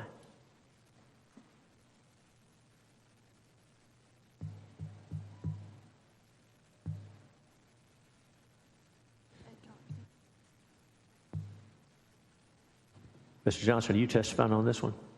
Come on down. Chair calls Ed Johnson, Senate Bill 825, and I'll ask if there's anyone else wishing to testify on, for, or against Senate Bill 825. Make sure you're registered outside on the kiosk. Mr. Johnson, welcome back. Introduce yourself. Give us your testimony. Ed Johnson. I am for Senate Bill 825. This is a great bill. Working in the election world for years, I've seen lots of different election departments use the very short time period you had to file for a recount as a way not to do a recount. You know, you had to send it in that weekend, and you faxed it to them, and their fax machine ran out of paper, and they never got it, and just, oh well, time's passed, or you didn't dot the I on the form, and they said it's not complete. And there was no way to follow up with them to check to see if that was true, if they received it, if everything was correct. So this gives you another day, keeps it where it's not being filed on the weekend or a holiday, so that you can actually communicate with the office in filing. And a recount election, one that's really going to make a difference, is one that's like 10 votes different in an election. So you're waiting actually in those races till almost the day of the canvass, because you're looking for the overseas military votes and the provisional votes, and all those come in, and you only have a day's time to decide, oh, I'm going to file a recount now because I'm only 1 vote off or 2 votes off, and you know, then it'd be the weekend and you couldn't do it. So I've seen quite a few in different places where they were unable to file a recount to try to get a determined outcome of the election. Thanks, Mr. Johnson. Mr. Ford, welcome back. Introduce yourself. Give us your testimony. My name is Chuck DeVore. I'm here on behalf of the Texas Public Policy Foundation to testify in favor of Senate Bill 825. As I'm sure everyone at this table knows, people who have put their name before the public to run for office, the end phase of a campaign can be a very chaotic and emotional time. There's an enormous amount of paperwork to be considered, significant decisions that have to be made that might bear on the future political viability of a candidate.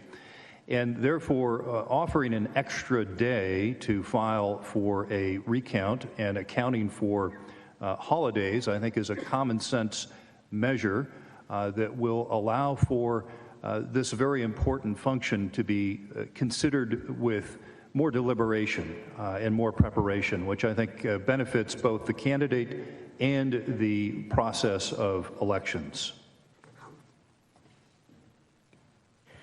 Thank you very much. Senators, any questions for either of our witnesses? Very good. Thank you both for being here. Thank you. Is there anyone else present wishing to testify on, for, or against Senate Bill 825? Seeing none, public testimony is closed. The bill is left pending at this time.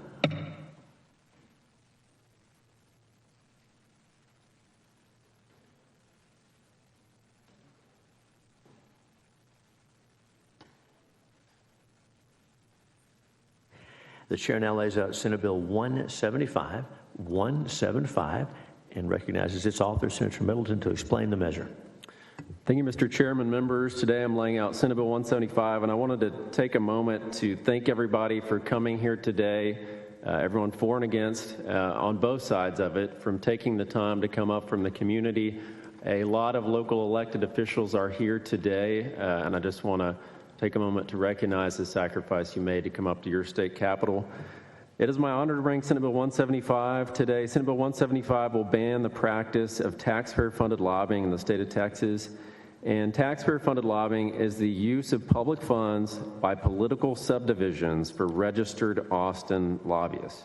And this practice occurs in 2 different ways, either through the direct contracting or hiring of someone required to register as a lobbyist under Chapter 305 of the Government Code, or 2, through the payment of public funds to a nonprofit state association that primarily represents political subdivisions of the state and employs or contracts with the person required to register as a lobbyist under Chapter 305. And this bill prohibits these 2 methods of taxpayer-funded lobbying. It's fundamentally wrong that $75 million per year of local property tax and taxpayer money is spent annually on Austin lobbyists that act as a middleman between local and state elected officials. Taxpayers don't need an Austin lobbyist middleman.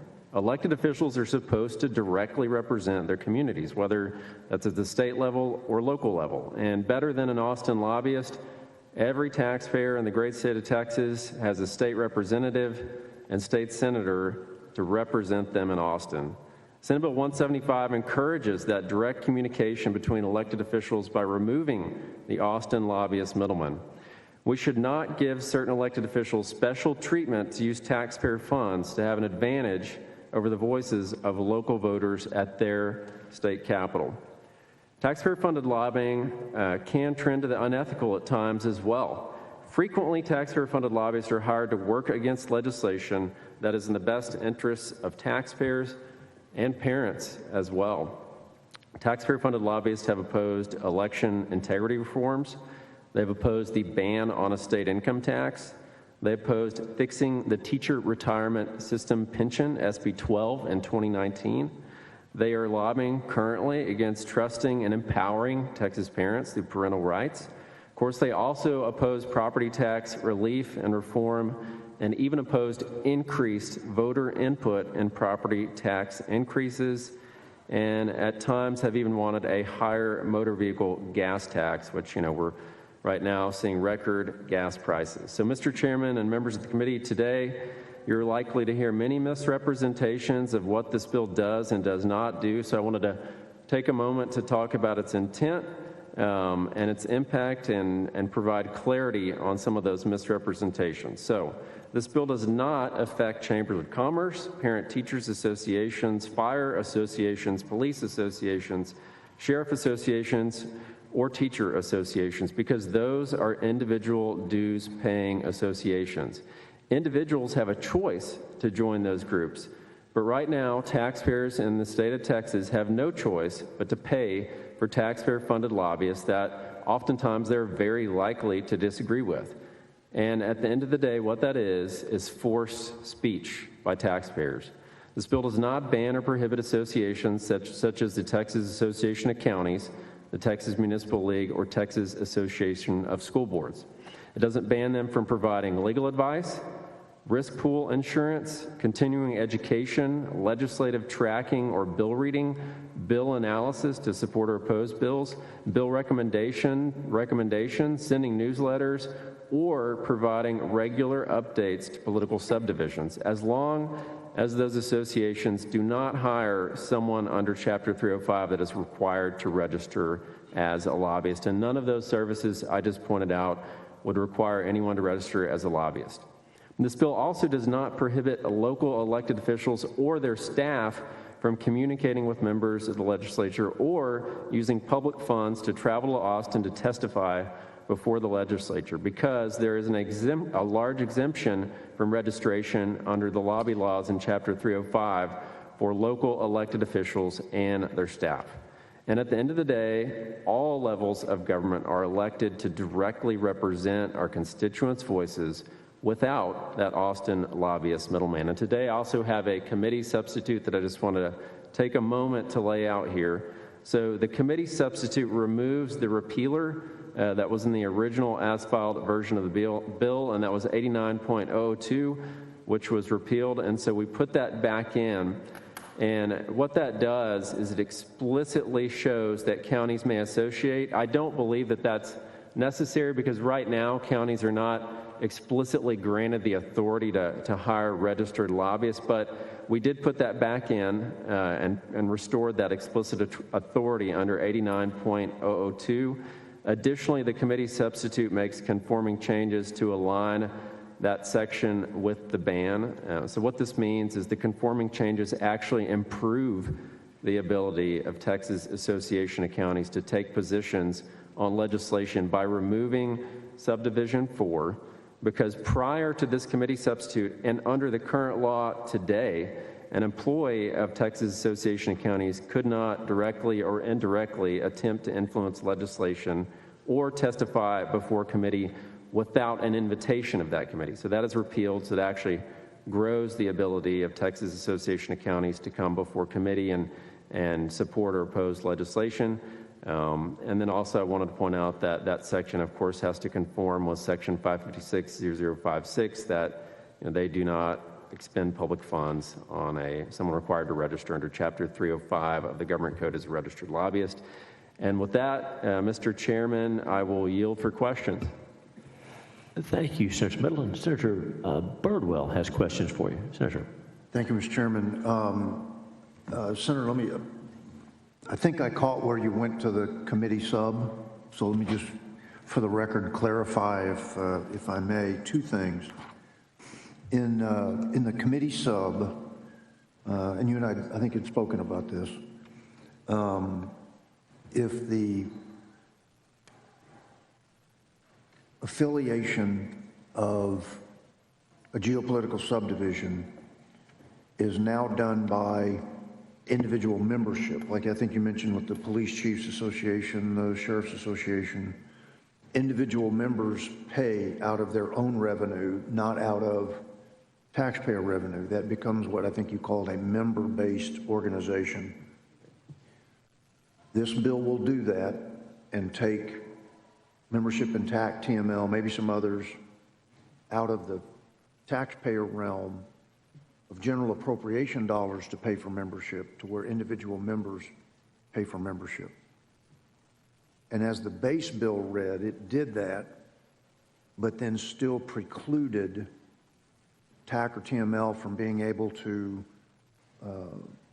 render its opinions in a lobby format to the legislature, even though if the bill passed in its current form without the committee sub, you would have a First Amendment problem on freedom of association, telling now a private dues-paying entity that it cannot lobby. Is that a correct statement?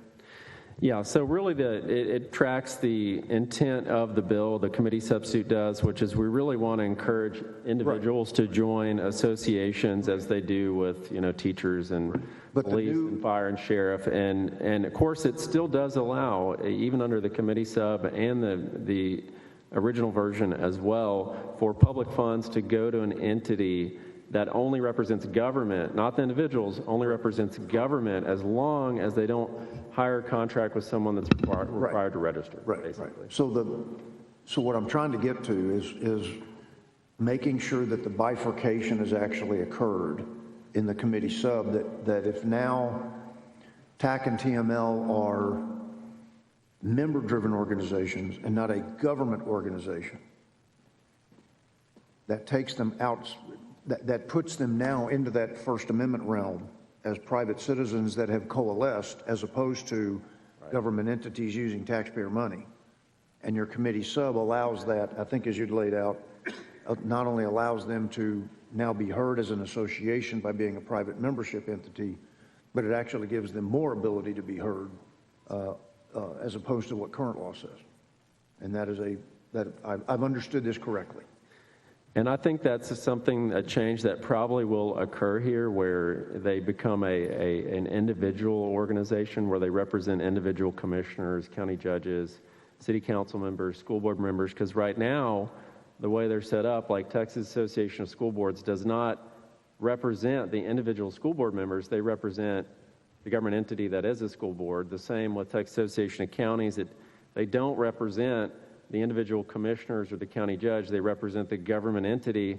And, from I think what we've all seen around here, the individual dues-paying organizations that represent individual members, frankly, do a better job than the ones that represent the government entities themselves, right?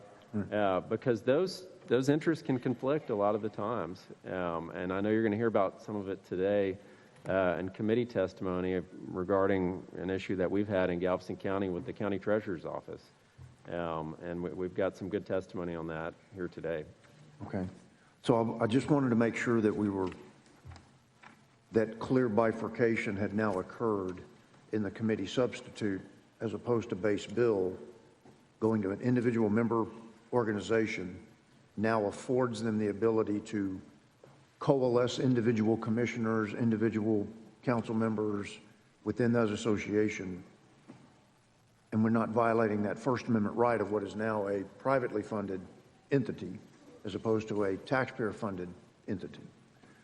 Second question is on, in the fact sheet that you gave us in the, with your letterhead that you gave us. It's not in the bill, but what is in the packet you gave us.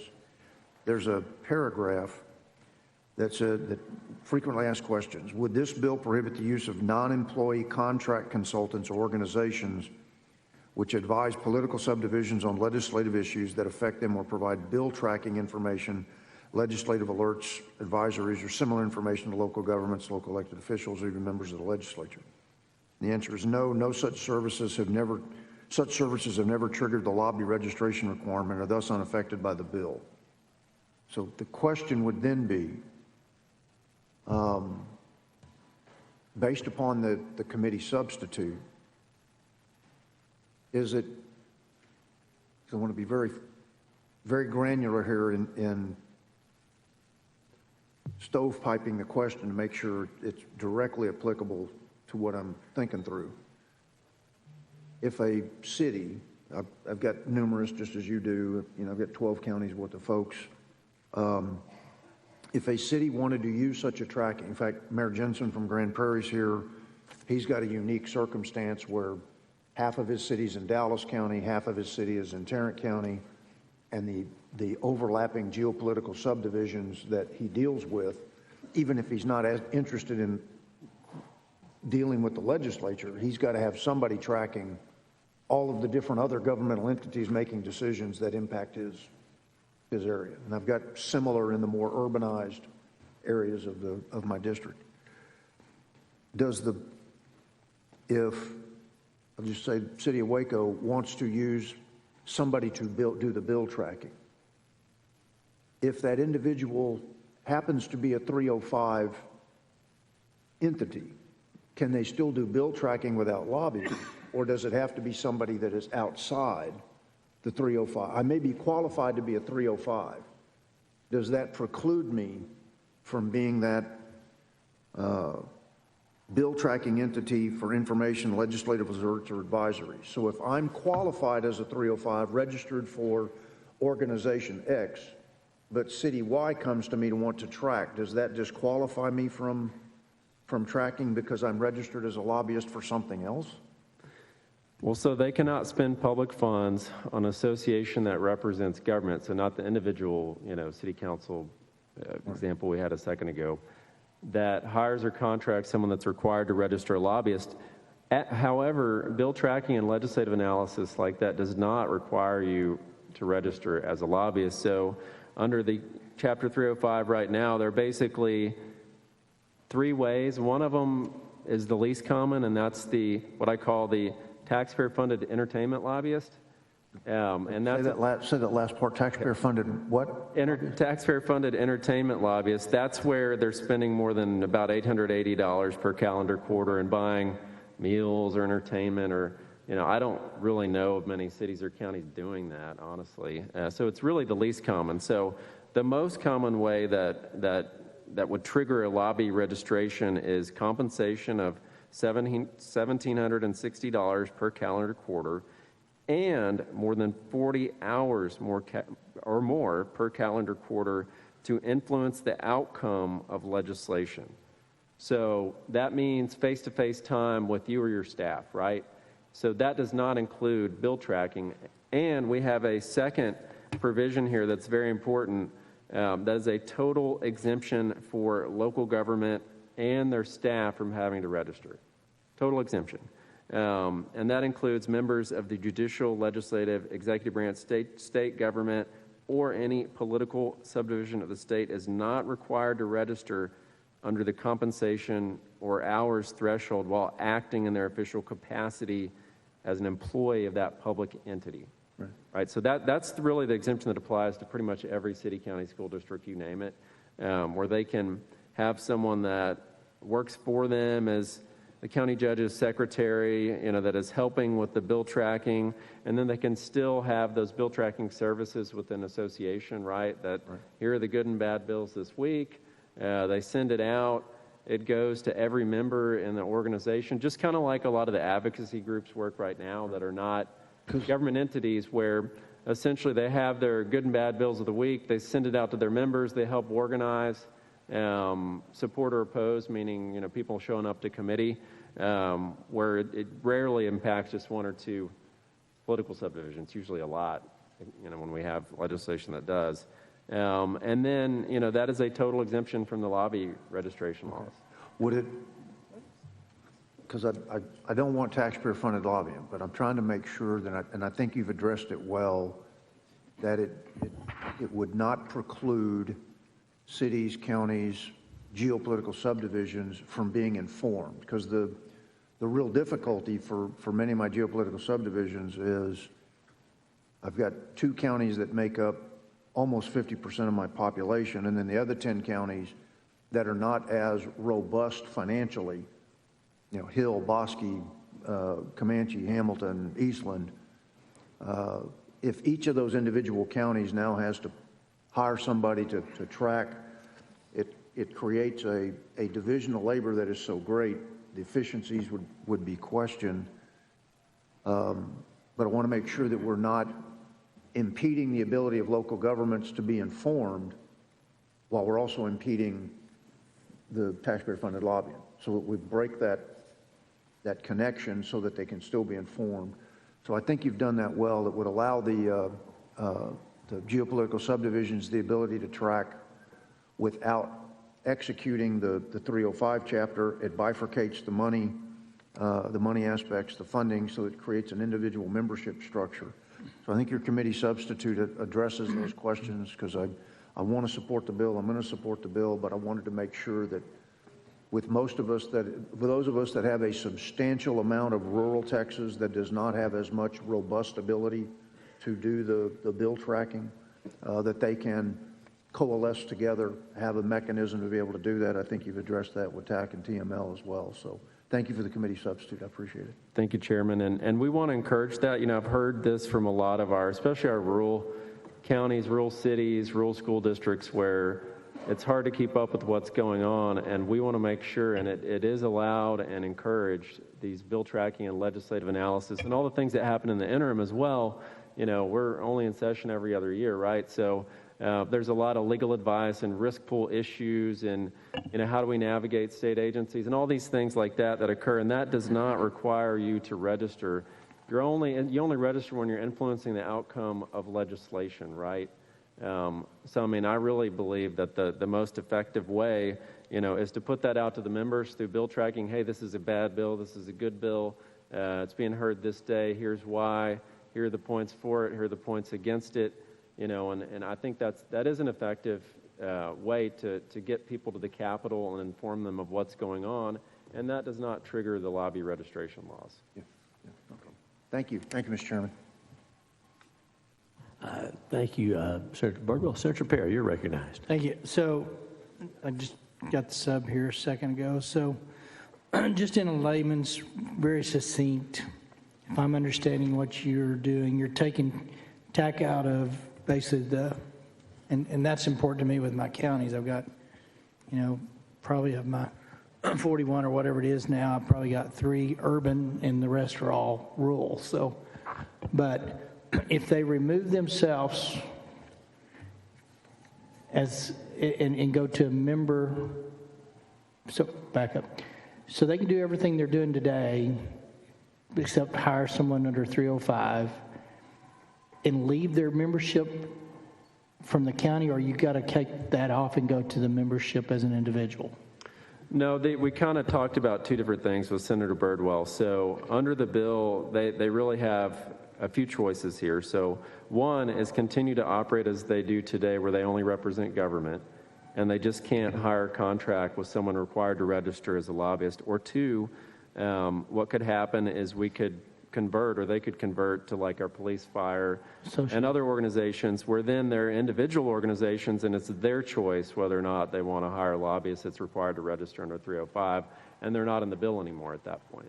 So this is a prohibition on government sending money directly to taxpayer-funded lobbyists, where we don't really get that choice. You know, like individuals do when they're choosing to belong to a teachers association. Taxpayers don't get that choice because it's property tax money typically going directly to a registered Austin lobbyist. And that's kind of the problem with the forced speech aspect of this issue. So if a current TAC, it wasn't employing 305 qualified criteria people, then nothing changes. Nothing changes at all. Okay.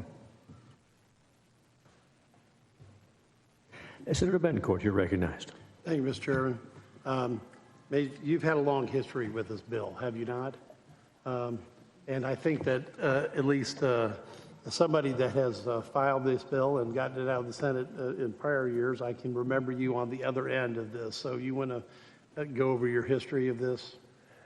It's got a long history. So it's always the first bill I file every single session. As you remember, we had 3 specials, so that meant I filed it 4 times in the 87th.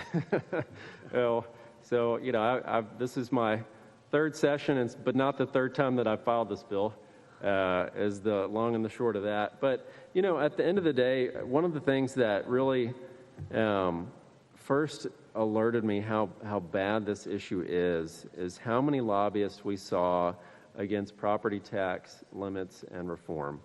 And, you know, every taxpayer in this state right now is saying you got to do something about property taxes, right? I mean, so that is, if we're being directly accountable to our voters and taxpayers, then that's an issue we've got to address. Well, what happens when that local tax money is used to hire lobbyists that then are lobbying against the taxpayers? And then, of course, it goes into parents as well. You know, that's another issue that we've got where, you know, there are a lot of parents here today. And they want a greater voice in their child's education. We've seen, you know, certain taxpayer-funded lobby groups that lobby against parents. I mean, you know, one of them in particular integrated critical race theory in their statement of beliefs on their website, you know, and that's still there even after we passed the ban on critical race theory, so it still exists. And, you know, it's unfortunate that taxpayers are having to subsidize speech that they really don't agree with. And that's really what this issue largely comes down to, is we really don't get a choice. And the thing is like, you know, in local government, the emails are open recordable, the phone records, the budget, everything about their hiring practices. That's not the case with hired gun registered lobbyists. We really don't know what's happening. You know, and Senator, no, after spending 3 years on the road trying to get Senate Bill 2 passed, with people at this table, you know, on the committee. Yes, that got my attention too, the number of paid lobbyists that were against that bill. And that's why I had a history of filing that bill and passing it for a couple sessions. I'm glad to see that there's youthful reinforcements in the process at this point in time. Let's talk about what this bill does not do, because I think it's important, because we've kind of skipped over it. I don't see anywhere in this substitute that SB 15 would prohibit city or county elected officials, officers, employees from providing information to members of the legislature, from appearing before committee hearings at the request of a member, or from advocating on election while acting in their official capacities. Am I missing any of that? That's correct. There's a very broad exemption for political subdivisions of the state and employees of political subdivisions of the state from having to register. We all see a lot of government relations people around this building, and they're not registered lobbyists because they don't have to be. Right. And I see that you kept from one of my old copies the injunctive relief section in case somebody does violate that. I think it's important that citizens be able to object to having taxpayer money spent on something that, especially if the bill passes both houses, which I hope your bill will this time, it's important that they have some type of ability to have an enforcement clause. Would you agree? I agree, and I've always believed, the best enforcement is a taxpayer suit. The one that's being harmed is the best watchdog for taxpayer dollars, and so that's why we make sure to empower taxpayers to be the watchdog to make sure this is properly enforced. Right, and I've refiled my transparency bill from last session, which is now members under 2330. I believe the last time it was voted on in the Senate, it passed unanimously. So looking forward to that hearing at some time in the future. Mr. Chairman, thank you. Senator Parker, you're recognized. Thank you, Mr. Chairman. Senator Middleton, thanks for bringing this forward today. And just had a couple of questions. I know we've already had a good bit of recap and talked about this a good bit over the years. But, you know, I think I maybe even shared with you earlier today that one of my counties, a rural county that is smaller, has some concerns, obviously, about the bill.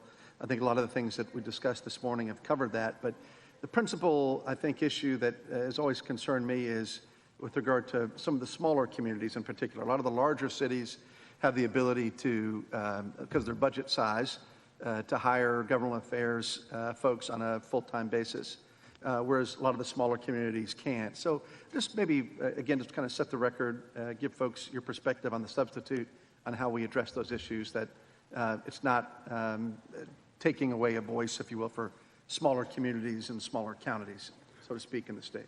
Right. I think the important point in that is that it preserves the associated services that I hear a lot about. We have a very small county, Real County, Brad Hart. I think they've got 2,700 people in Real County, and he is in support of the bill. And he said one of the reasons, you know, I've talked to a lot of local elected officials about this, is they wanted to make sure, and it does do this, it preserves their ability to continue to receive those legal services, those risk pool services, the legal advice, the continuing education, the legislative tracking, the bill reading, the bill analysis, the bill recommendations, the daily alerts sometimes, because it does come down to daily alerts as we get farther into session of what's moving quickly. And you know, those are the things that I hear are of the greatest value to our, especially to our rural cities, rural counties, rural school districts. And that is protected in this. And I will say that, you know, one of the things about the associations representing a large number of political subdivisions is it's really hard when you got 254 counties to faithfully represent all 254. You're going to hear more about that today. The same with, you know, what do we have, almost 1,200 school districts, a lot of cities. I'm not sure of the number, maybe. Senator Betancourt can update on, I think it's close to 1,000 or more than 1,000. Slightly above. Yeah, slightly above 1,000. So that's why that is so important, because they can't be that unique voice for rural Texas. They can tell you what's going on, and then it provides you the information you need to come and advocate for those issues that are important to the unique needs of your county. And, you know, we see that with, like, this is one of the reasons that this issue's bothered me as well. Like on the Gulf Coast, Texas Windstorm Insurance Association, right? There are 14 coastal counties in that. And that's from Beaumont to Brownsville. Right. That's a lot of people, you know, and it's not just homeowners that are suffering. It's not just business owners that are suffering from increasing windstorm rates, because you can't have a mortgage without windstorm insurance, right? It's counties, cities, and school districts that are also suffering from that. But the associations never show up to support the bills that would lower windstorm rates. So it's really unfortunate to see that. They're really not doing a very good job representing their members' best interest here in the Capitol. And you're going to hear more on that here later today. But that's just a snapshot of one issue that I've been through myself, where, you know, lowering windstorm rates would benefit all 14 Tier 1 coastal counties. But they're not here to do that.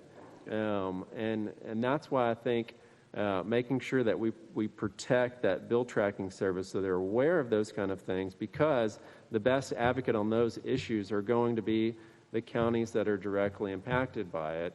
And this bill protects that to make sure that they're still able to do that and receive that service. Good. Thank you. Thank you, Mays. Senator, any other questions for the author before we begin testimony? Thank you very much. And these questions are obviously helpful, and Senator Middleton has been working on this, and many of us have heard from our elected officials back home, but want to make sure they understand how it works, and so this discussion is always helpful. We'll open testimony at this time and call the following invited witnesses on Senate Bill 175. The chair calls Melissa Martin, Honorable Hank Dougie, Honorable Julie Pickren. I should know how to pronounce the name of our county treasurer in Galveston County, but I will. And so Melissa Martin, Honorable Hank Dougie, and Honorable Julie Pickren, please make your way and find a seat there.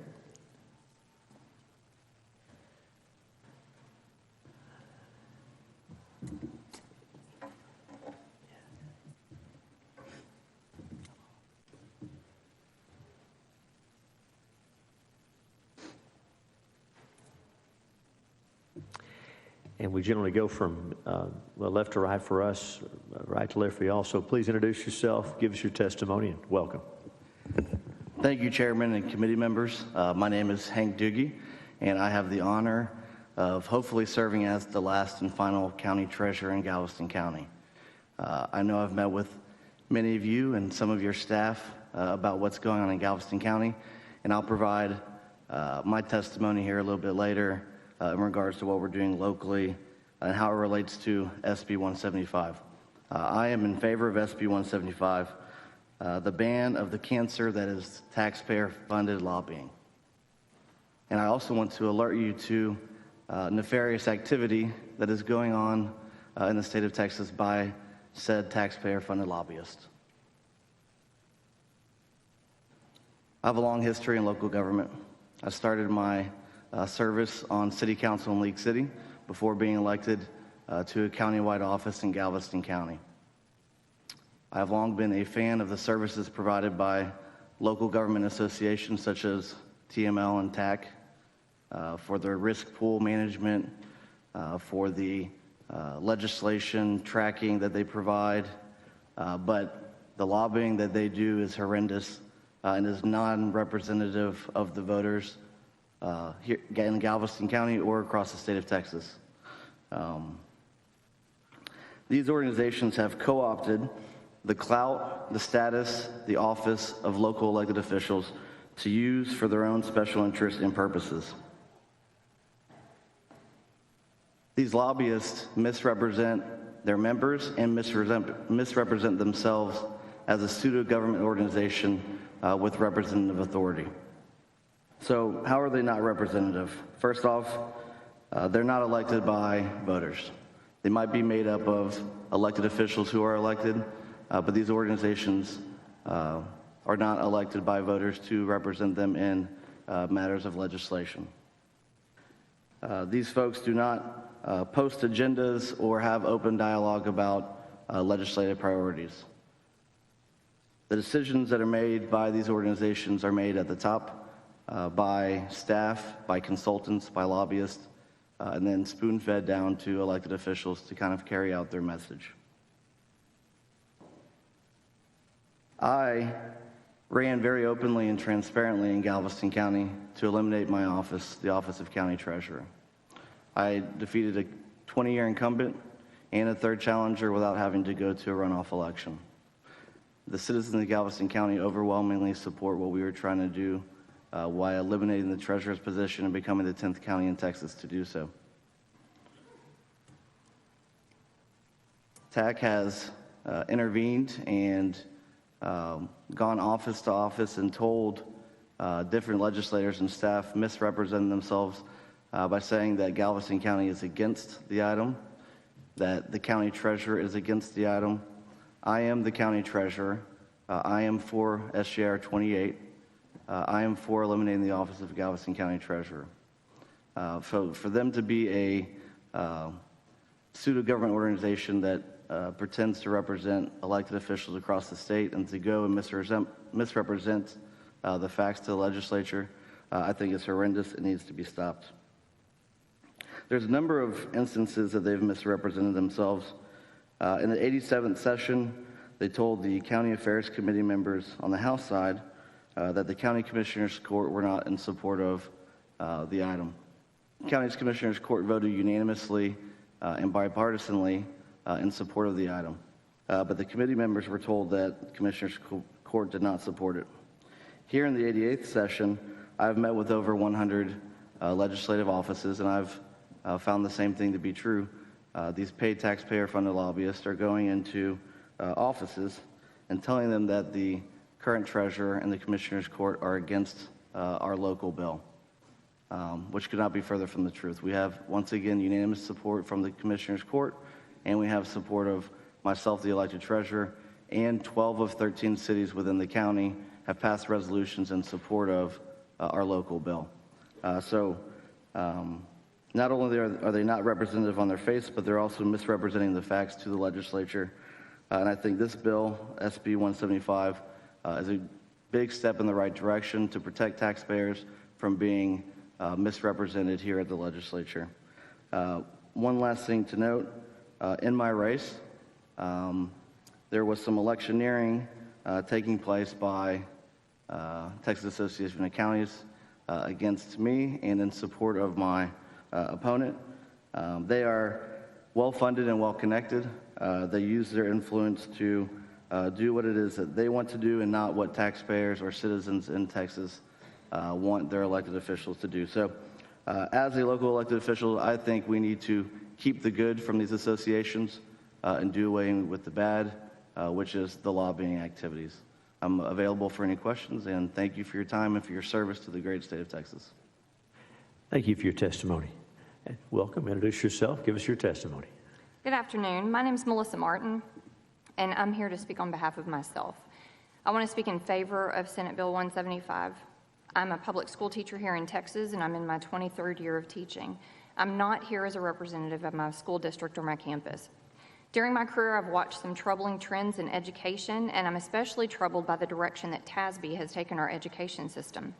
I've watched over the years as parents have been excluded from decisions that impact their own children, and recently I've been very concerned by the advice that TASB has provided to school board trustees related to students and their gender. As a teacher, I believe we should always include parents in any issue related to their child, and I'm angry that we would ever, as teachers, be directed to keep information away from parents. TASB is undermining the parent-child relationship with their recommendations, and this is also undermining the trust that parents have for teachers. I'm passionate about my profession, and I resent having an entity like TASB undermine the respect and trust that parents have for teachers. As a teacher, I'm frustrated by TASB's stance on expecting educators to use preferred names and pronouns. For those of us who have traditional values, this appears to be compelled speech. As a parent, I'm frustrated by the recommendations TASB gave regarding bathroom policies related to students who don't identify with their biological birth. I do not believe that tax dollars should ever be spent to lobby for policies that work against the parents, families, and taxpayers that those policies hurt. Schools should be working to strengthen the family unit rather than to undermine it. We wonder why behavior in school has become so disruptive and violent that teachers are leaving in droves, but it's a simple lesson in cause and effect. When you cut parents out of the process and discourage teachers from having open lines of communication with parents, the relationship that needs to be in place to hold children accountable for their behavior is destroyed. Not only is the use of tax dollars for lobbying wrong, but it's hurting students and the teachers in our education system. That concludes my prepared remarks. So if you have any questions for me. Thank you very much for being here. Welcome. Introduce yourself, even though we know you, and give us your testimony. Thank you, Chairman. Julie Pickren, Texas State Board of Education, representing District 7, the wonderful 2.5 million people of District 7. So thank you, Chairman, for inviting me today, and thank you, Senators, for taking up this very important issue for families and children of the state of Texas. So I'm going to read to you from my written statement that I believe you all have a copy of. As Texas State Board of Education member District 7, I serve the residents of the following counties: Brazoria, Chambers, Fort Bend, Galveston, Hardin, Jasper, Jefferson, Liberty, Newton, Orange, Tyler, and a portion of Harris. The constituents of these counties elected me to help ensure parents' rights are protected and children are provided an excellent education in accordance with state law. One of my responsibilities as a member of the Texas State Board of Education is to maintain communication with local and state level officials to discuss rules, policies, and possible legislation that impact education in my jurisdiction. However, taxpayer-funded associations, such as Texas Association of School Boards, often referred to as TASB, National School Board Association, often referred to as NSBA, and Texas Library Association, often referred to as TLA, have been working against the constituents of SBOE 7 by employing lobbyists who work against their best interests. NSBA wrote a letter to the Biden administration requesting the U.S. Justice Department use anti-terrorism resources, including the Patriot Act, to target concerned parents who speak up at local school board meetings. It was revealed through a document obtained utilizing the Freedom of Information Act. TASB and other affiliated state organizations were notified by NSBA a letter was going to be sent to President Biden accusing parents of domestic terrorism. TASB's response was NSBA missed the mark, and this was characterized as a distraction.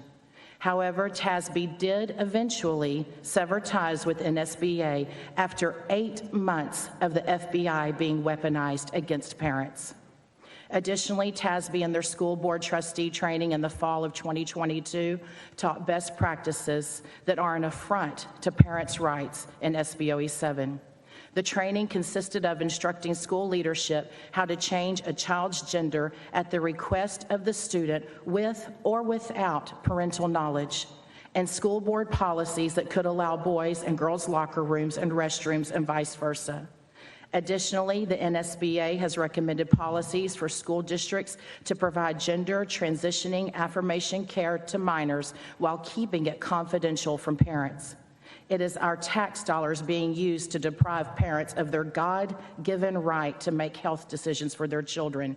TASB and NSBA are funded with our tax dollars at the local school board level. TASB and NSBA have also advocated for and promoted the Biden administration's expansion of Title IX.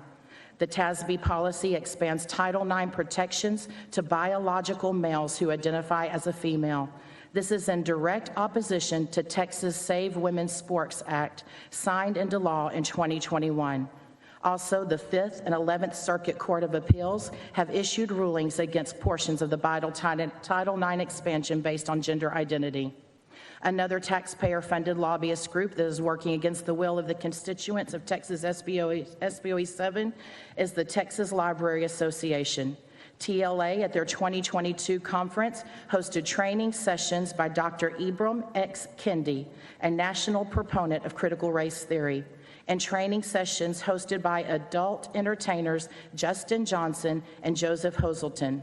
Mr. Johnson and Mr. Hoselton were dressed as women while instructing school leaders and librarians best practices for hosting drag queen story hours in our city, county, and school libraries. Also, TLA hosted a training on how to keep pornographic materials on bookshelves, while referencing parents are the #1 group requesting pornographic materials be removed from children's libraries. Parents and community members of SBOE 7 are working hard to pay their school district property taxes to maintain a home for their family. Unfortunately, these hard-earned tax dollars are being used to advocate for rules and policies that take away parents' God-given right to make decisions for their children. It is time we take away the power from taxpayer-funded lobbyists in Austin and in Washington, D.C., and give the power back to parents, local taxpayers, and their elected officials. God bless Texas. Julie Pickren. Thank you for your testimony. Members, any questions for any of the three witnesses? Senator Middleton. Thank you all three for coming, Hank and Melissa and Julie. And I just, to kind of clarify kind of what you've been through here on the county treasurer's issue. So that was your platform, was I'm running to eliminate the job, right? Right. And you beat an incumbent on that, right? And this priority to eliminate the treasurer's office was unanimously adopted by Commissioners Court. Right, unanimously supported by bipartisan court. And cities all over Galveston County support it. There's near unanimity in it. There's just almost no argument that there's not local support, because there's unanimous local support. And you've seen, despite all of that, the Texas Association of Counties, through one of their subsidiary organizations, lobby against the bill and lie and say that you're not for it, and the locals would be forced to accept something that they don't want. Yeah, so I've gone to over 100 different legislative offices, and they have been visited by a paid lobbyist. They like to call themselves consultants, and they have come in and told them, one, that this bill will eliminate every county treasurer in the state of Texas, which is patently untrue. And they've said, two, the treasurer, me, is not for it, and that the county commissioners court are not for it. They did it in the 87th session. They did it in the 88th session. I went to a TAC breakfast, legislative breakfast, and at the event I had other TAC members coming up to me, shaking my hand, saying, "Hank, I have your back. You have our support. We're going to protect your position." And I said, "Hold on one second. I ran to eliminate my office. I don't need any protection for my position. I'm here to shut it down." And they said, "Oh, well, we were told that you wanted to keep it." And I said, "No." So not only are they misrepresenting themselves to the legislature, they're misrepresenting themselves to other members of TAC and other local elected officials across the state. So you can imagine how that makes it difficult to get good legislation passed here in Austin. So basically, in this case, they support local control until they don't agree what the locals want. Right, and these aren't items that are being voted on in a democratic process by TAC members. This is issues that are being brought forward by the upper echelon and consultants and lobbyists, and then being spoon-fed to the members as their legislative agenda. So, yeah, it's not a representative body. It's not what we want in Galveston County, and I think if the other TAC members knew that I was in favor of eliminating my office, they'd probably support me, but they're being told otherwise by TAC. Thank you. And for Julie here, so you went into, and Melissa as well, a lot of detail on TASB and how they've gone against the will of what teachers want, against what parents want. Do you think that one of the issues with this particular subject is that they represent the government body as a school board, but not the individual trustees? Yes, so we have seen across the state of Texas parents actually being very vocal with their votes. We have had more than 20 school boards in the state of Texas flip now to a more conservative point of view of protecting parents' rights. But what's happening is the superintendents are automatically enrolling these new trustees into TASB, even though these trustees are saying they do not want to be part of the organization because they do not share their common values. And do you think that TASB, here's kind of the thing, it's not just TASB, it's TAC, TML, and TASB. The majority of their revenue is selling single bid, no bid risk pool insurance. So for example, TASB makes about $150 million a year off that and have $500 million in assets. Do you believe that they're largely representing who pays the most into the risk pool? Absolutely. That would be my opinion on that. Which are the large ISDs, the large cities, the large counties. And of course, they manage the entire school district reserve fund under the Lone Star investment pool, which is approximately $15 billion as well. So you can see why, they would not represent individual school board trustees when you're talking about the business of risk pool insurance and the business of managing the reserve funds as well. And, I guess one of the other questions that I had is, and I think this probably needs a little more fleshing out. You've tried to work with them to change some of these things, correct? I have. Before elected to this state position, I was a school board trustee of one of the fastest growing school districts in Texas for many years. And so I was actually an alternate delegate to TASB's delegate convention. And yes, we have tried, me and several other elected trustees have tried to work with them, but they are pretty singularly focused on just representing a very liberal point of view that is contrary to a lot of parents' feelings and sentiments now. Thank you.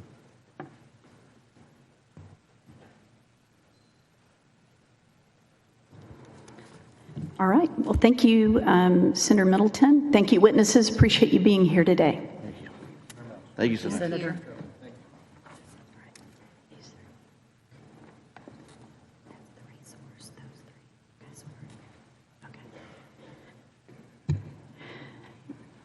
The chair calls John Welch, Thomas Shobeen, and Joel Castro. Additionally, we do have J.R. Johnson here as a resource witness.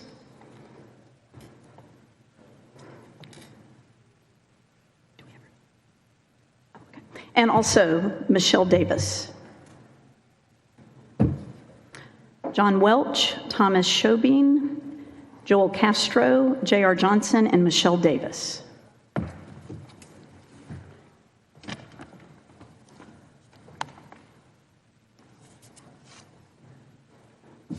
All right, well, thank you for being here. And if you don't mind, let's just start on this side and make our way across. Thank you for being here. And if you'll just state your name for the record and then give us your testimony. My name is John Welch, and I'm here today in my capacity as a school board trustee to lobby you on the adoption of SB 175.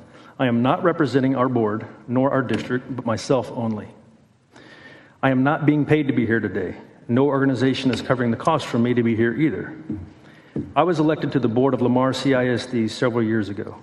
We're located in the far west-southwest portion of the greater Houston area. We currently have 42,000 students, over 5,500 employees, and are considered the fastest growing ISD in the state when you count new housing starts. As you know, state law prohibits me from being paid as a trustee. I make even less money than you guys do as senators. This makes me a volunteer of the school district. I spend as much personal time on the district as I do at work making a living. My district pays TASB, the Texas Association of School Boards, $11,000 per year for me and the other 6 trustees to be members. All Texas ISDs are members of TASB. Through our membership, the district has offered co-op discounts on things like utility purchases and bus fuel. And those kind of things are good. But I have a problem with the direction that TASB leans when it comes to public education. Instead of being politically neutral, large organizations such as TASB, who have a seemingly endless amount of public money, always seem to lean left in their advocacy. What groups like this seek is more power in this building. Allowing taxpayer funds to such lobbying activity is not a good use of tax dollars. As I said, I'm here today covering my own cost for the adoption of SB 175. As a taxpayer myself, it makes no sense to me why organizations such as TASB can use portions of the money that we pay them to walk the very halls of this building because their thrust does not represent all of the public, the ones who are forced to fund the ISDs around the state. There are plenty of privately funded entities out there who can have their reps come and talk to you on behalf of public education. Taxpayer money should not be used even for charter schools. Thank you for your testimony. Thank you, Chairman Hughes, Vice Chairman Paxton, and esteemed members of the committee. I'm Thomas Shanebein, Councilman for District H for the City of Pasadena. I'm here representing myself and my constituents in my district. According to the Texas Public Policy Foundation, taxpayers spent a total of about $75 million on contract lobbyists during the last session of the state legislature. We need to end taxpayer-funded lobbying, which is inherently a corrupt practice.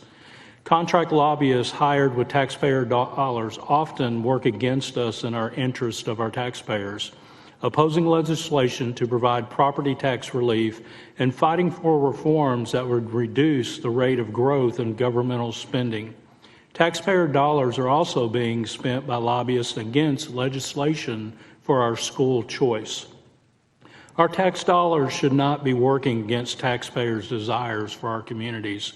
Taxpayer-funded lobbyists should not have the ability to use conservative values working against us to promote conservative priorities, including property tax relief, election integrity, or students competing in athletically and intercollegiate competitions outside of their biological birth gender.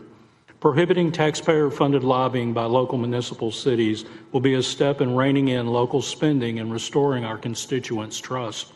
As a councilman, I support prohibiting taxpayer-funded lobbyists. I am more than willing to share with my constituents their point of views and concerns with this great body here in the state of Texas.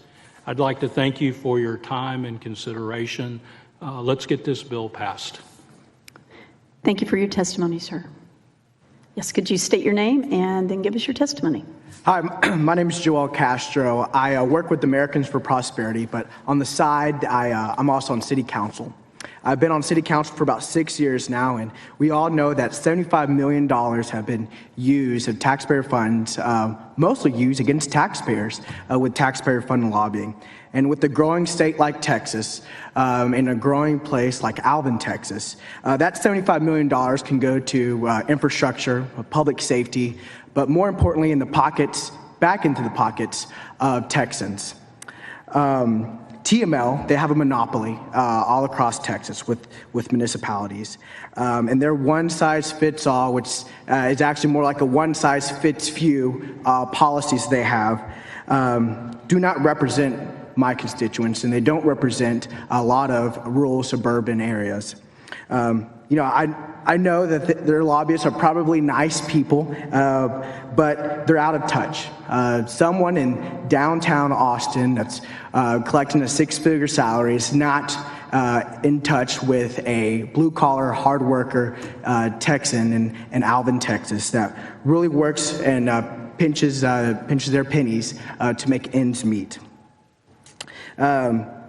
Those taxpayer-funded lobbyists do not represent the 27,000 people in Alvin, Texas. I do. And times again that they have lobbied against taxpayers and Texans. It's up to local elected officials to be the voice, whether that's in City Hall and school administration buildings, but especially here in the state capitol, when we can come here, like we're all doing today, to be able to testify in committee and talk to our state reps and talk to our state senators. But if that doesn't work out, but we get our option to vote every 2 years and every 4 years for our senator. I urge y'all to please support and pass SB 175, and thank y'all so much for y'all's time and for your service to Texas. Thank you so much for your testimony. Would you please state your name for the record and then give us your testimony? Sure. My name is Michelle Davis. I am presently a trustee on a school board down in Galveston County. So I appreciate Senator Betancourt taking us down that memory lane just a few minutes ago. It has been a very interesting ride for sure. So the Texas Municipal League is famous for educating local governing bodies on how they can shake the money tree to raise taxes to fund government expansion. That's not something to be proud of. I don't say it in a positive way. The district that I work for last year paid over $80,000 for administration memberships, with over $19,000 of that going to TASB alone. I think they could serve the citizens better by paying an employee to track legislation rather than to pay this outside entity to lobby our senators and lawmakers. Given that there are approximately 1,000 Texas school districts, if we're by far not the biggest, not the smallest, but 1,000 school districts, that works out to be $19 million annually that TASB would take in. That's just a guess, but I don't think it's too. I don't think it's too far off the mark. That's a lot of taxpayer dollars available to try to influence legislators' votes. We don't know how much these lobbyists are paid, but I bet their personal tax returns would be very interesting to see. I, as a volunteer with Convention of States, it had been hammered into my head, we can't even take donuts into our legislator's office because we have to worry about lobbying them. And I think it's appalling that our lobbyists are using our taxpayer dollars against us. Thank you. Thank you for your testimony. And Mr. Johnson, I believe you are our resource witness. That's right. Thank you, Senators. J.R. Johnson, Executive Director of the Texas Ethics Commission. Honored and pleased to be here, but I am here solely as a resource. Okay, thank you. Members, do you have any questions for our witnesses? All right. Thank you. Thanks for being here today. Really appreciate it.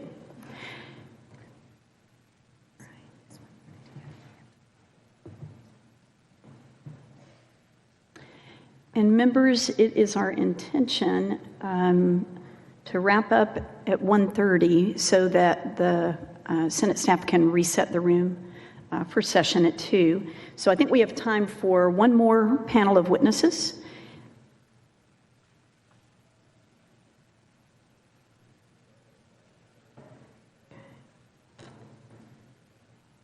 All right, the chair calls Doug Williams, Liz Case Pickens, Connie Schroeder, Ron Jensen, and Dan Davis. Doug Williams, Liz Case Pickens, Connie Schroeder, Ron Jensen, and Dan Davis.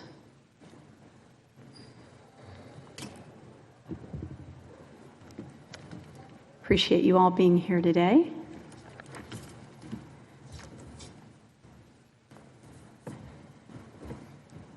This will be a LIFO, last in, first out. So we'll start on this end and just make our way across. If you'd state your name and give us your testimony, please. Thanks for being here. Sure, thank you. Mayor Ron Jensen, City of Grand Prairie, and goodness, I'm opposed to the bill as it's written. Listen to all the testimony, you'd say, well, why would a mayor be in opposition to this bill? Well, I'll tell you. I've the 17th largest city in the state of Texas, 4 counties, a horse race track, 5 school districts. It's not just about tracking. I get it. We can have somebody track it. Anybody can track it. I can't. I just don't have time. It's more than that. The picture y'all painted today is lobbyists are somehow trying to circumvent voters. Our lobbyists don't do anything down here that our council doesn't tell them to do. We have a legislative agenda. They work to that legislative agenda. It's more than just keeping track of bills.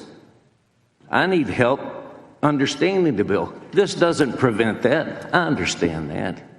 But I need somebody down here communicating. Senator Birdwell will take every call I make to him. But I don't call him every time. Goodness, I need somebody down here talking to y'all, giving me feedback. The racing bill. There's competing, the Sands Hotel. Y'all aren't going to prevent them from being down here spending millions of dollars. The Chickasaws, the Choctaws, the Chickasaws have the rights to our racetrack, horse racetrack, and I hope to have a casino there someday. But I've got to have somebody down here helping me understand all these bills and communicating with the leaders down here, the leadership down here, on things we need in that bill. You're not preventing us from calling down here. What you're preventing is me having a paid lobbyist doing it, but I could have a staff person doing it. So what you're going to force me to do, I'm not going to save any money. What you're going to force me to do is change how I pay for it. Plain and simple. And Thank you for your testimony. Senator Menendez, you have a question. Yes, thank you, Madam Chair. Mr. Mayor, your legislative agenda that your city supports, do you get to decide what's on that by yourself, or does any one council person, or is it a majority? All the council comes together in a briefing. We give them input, and they bring it back to us for a consensus. Right. That's how it's done. So the council that's elected by the people and you that are elected by the people, y'all have a say in what you're going to be adopting and pushing. And you don't always, you can also send a letter, say if TML takes a position on something that you don't agree with, you can make that. We can opt out of it. Yeah. Thank you, Mr. Mayor. Thank you, Madam Chair. Thank you. Thank you, Senator Menendez. Are there any other questions? All right. Thank you for your testimony. Would you please identify yourself and give us your testimony? Yes, ma'am. Well, good afternoon, y'all. My name is Dan Davis. I reside in Mammell, Texas, which is 30 minutes south of Houston. Woke up 4 o'clock this morning to drive up here, beat Houston traffic, but as y'all know, you can't beat Austin traffic. I'm here today to testify for Senate Bill 175. I was elected to City Council in Mammell in 2019. And if you would have asked me then if I would have supported banning taxpayer-funded lobbying, I would have said no. It's a government entity's freedom of speech to be able to lobby Austin, and its elected officials' rights to be able to make these decisions with the taxpayer dollars. But now I'm vehemently opposed to those ideas that I had 4 years ago. First off, governmental entities do not have freedom of speech rights. It's the people that have those rights that are bestowed upon them by their creator. Government has the authority that is granted by the people. My city council, when I served, sadly never went to the people to get their input on the legislative policies that they brought forward. Secondly, What I've seen firsthand happening here in Austin is that taxpayer-funded lobbyists, time and time again, advocate against the will of the people. I've been up here. I've taken time myself to travel to Austin to testify on reining in the abuse by local entities and how they utilize certificate of obligation, non-voter approved debt. I was one of the few who testified for that bill.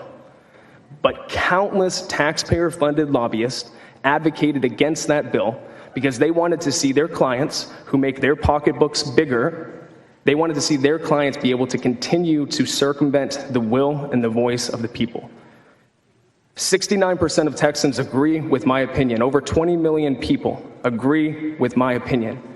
What we're asking for you guys to do is to protect the First Amendment rights of every single Texan, because we do not have the funds that the lobbyists have.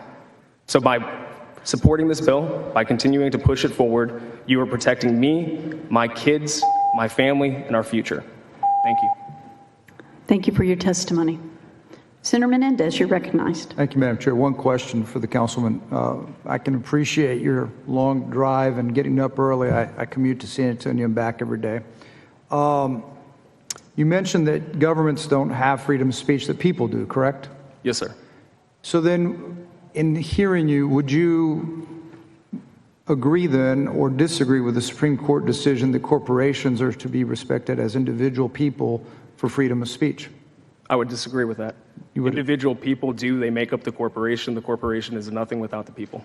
I know, I agree as well. Unfortunately, that's the law of the land today. Yep. Thank you, Madam Chair. Thank you, Senator Menendez. Any other questions? All right. Thank you for your testimony. And would you state your name and then give us your testimony? Good afternoon, Chair Paxton. Thank you so much, honorable committee members, for your service. My name is Connie Schrader, and I'm mayor of the city of Bastrop. I'm here today respectfully to speak in opposition to Senate Bill 175. According to the comptroller's website, there's over 1,200 municipalities in the state of Texas. 400 of those have a population of less than 1,000. The city of Bastrop is just over 11,000 and growing daily. I'm dedicated to serving my constituents to the best of my ability. I have no staff. The 88th legislative session filed bills between November 14th and March 10th. Final count showed over 8,200 bills and resolutions. Of those, roughly 2,500 will impact municipalities, mandating everything from the number of chickens and rabbits in each backyard to prohibiting regulation of commercial activity. 8,200 bills and resolutions is certainly an impressive amount of work. As mayor, between January 10th and March 10th, I participated, spoke, and facilitated 83 events, including 5 council meetings, 3 economic development board meetings, 9 chamber meetings, 6 ribbon cuttings, and yes, I joined a Bali X flash mob for our First Friday event. I'm not bragging or whining, I'm just stating facts. I'm honored to serve as the mayor, but it takes time to do the day-to-day. If this bill passes between March 10th and May 10th, my duties as mayor won't be any different, but you would like me to add lobbying on 2,500 bills to my schedule. I appreciate that I'll be allowed to still have some information from TML, but tracking bills and lobbying for bills is 2 completely different things. I know that there's a concern about pay. The city pays $2,474 to be a member of TML. That's 46 cents per year per residential. So I want to make sure that we're putting into perspective the funds. Thank you very much. Thank you for your testimony. Members, any questions? All right. Thank you. All right, go ahead. Good afternoon, members. My name is Doug Williams. I'm superintendent with Sunnyvale ISD and TASA past president. I'm here to testify in opposition to Senate Bill 175. This bill, in my opinion, would dramatically limit capital access to school districts as we advocate for our teachers and students. Before I was a school administrator, I was a government teacher, and one of the things we talked about in government was that constituents should have access to government itself, and then that should be limited only in very rare circumstances and in matters of public interest. Many bills are of great interest this session, and I believe that government must show a compelling reason to limit access of individuals or groups. This bill, in my opinion, does not show that compelling reason. If this bill is passed, I believe that school districts will be harmed in the legislative process. In the last session, there were over 1,000 education bills filed.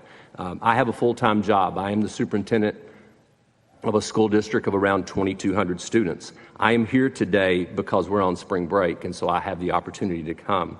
Our lobbyists keep us informed on bills, but they also provide school perspective to legislators, and I think that's very important. And we must have representation here because for the legislative process to be fair, both perspectives must be heard.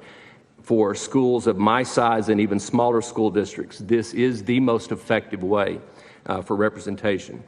Finally, I'll close with this.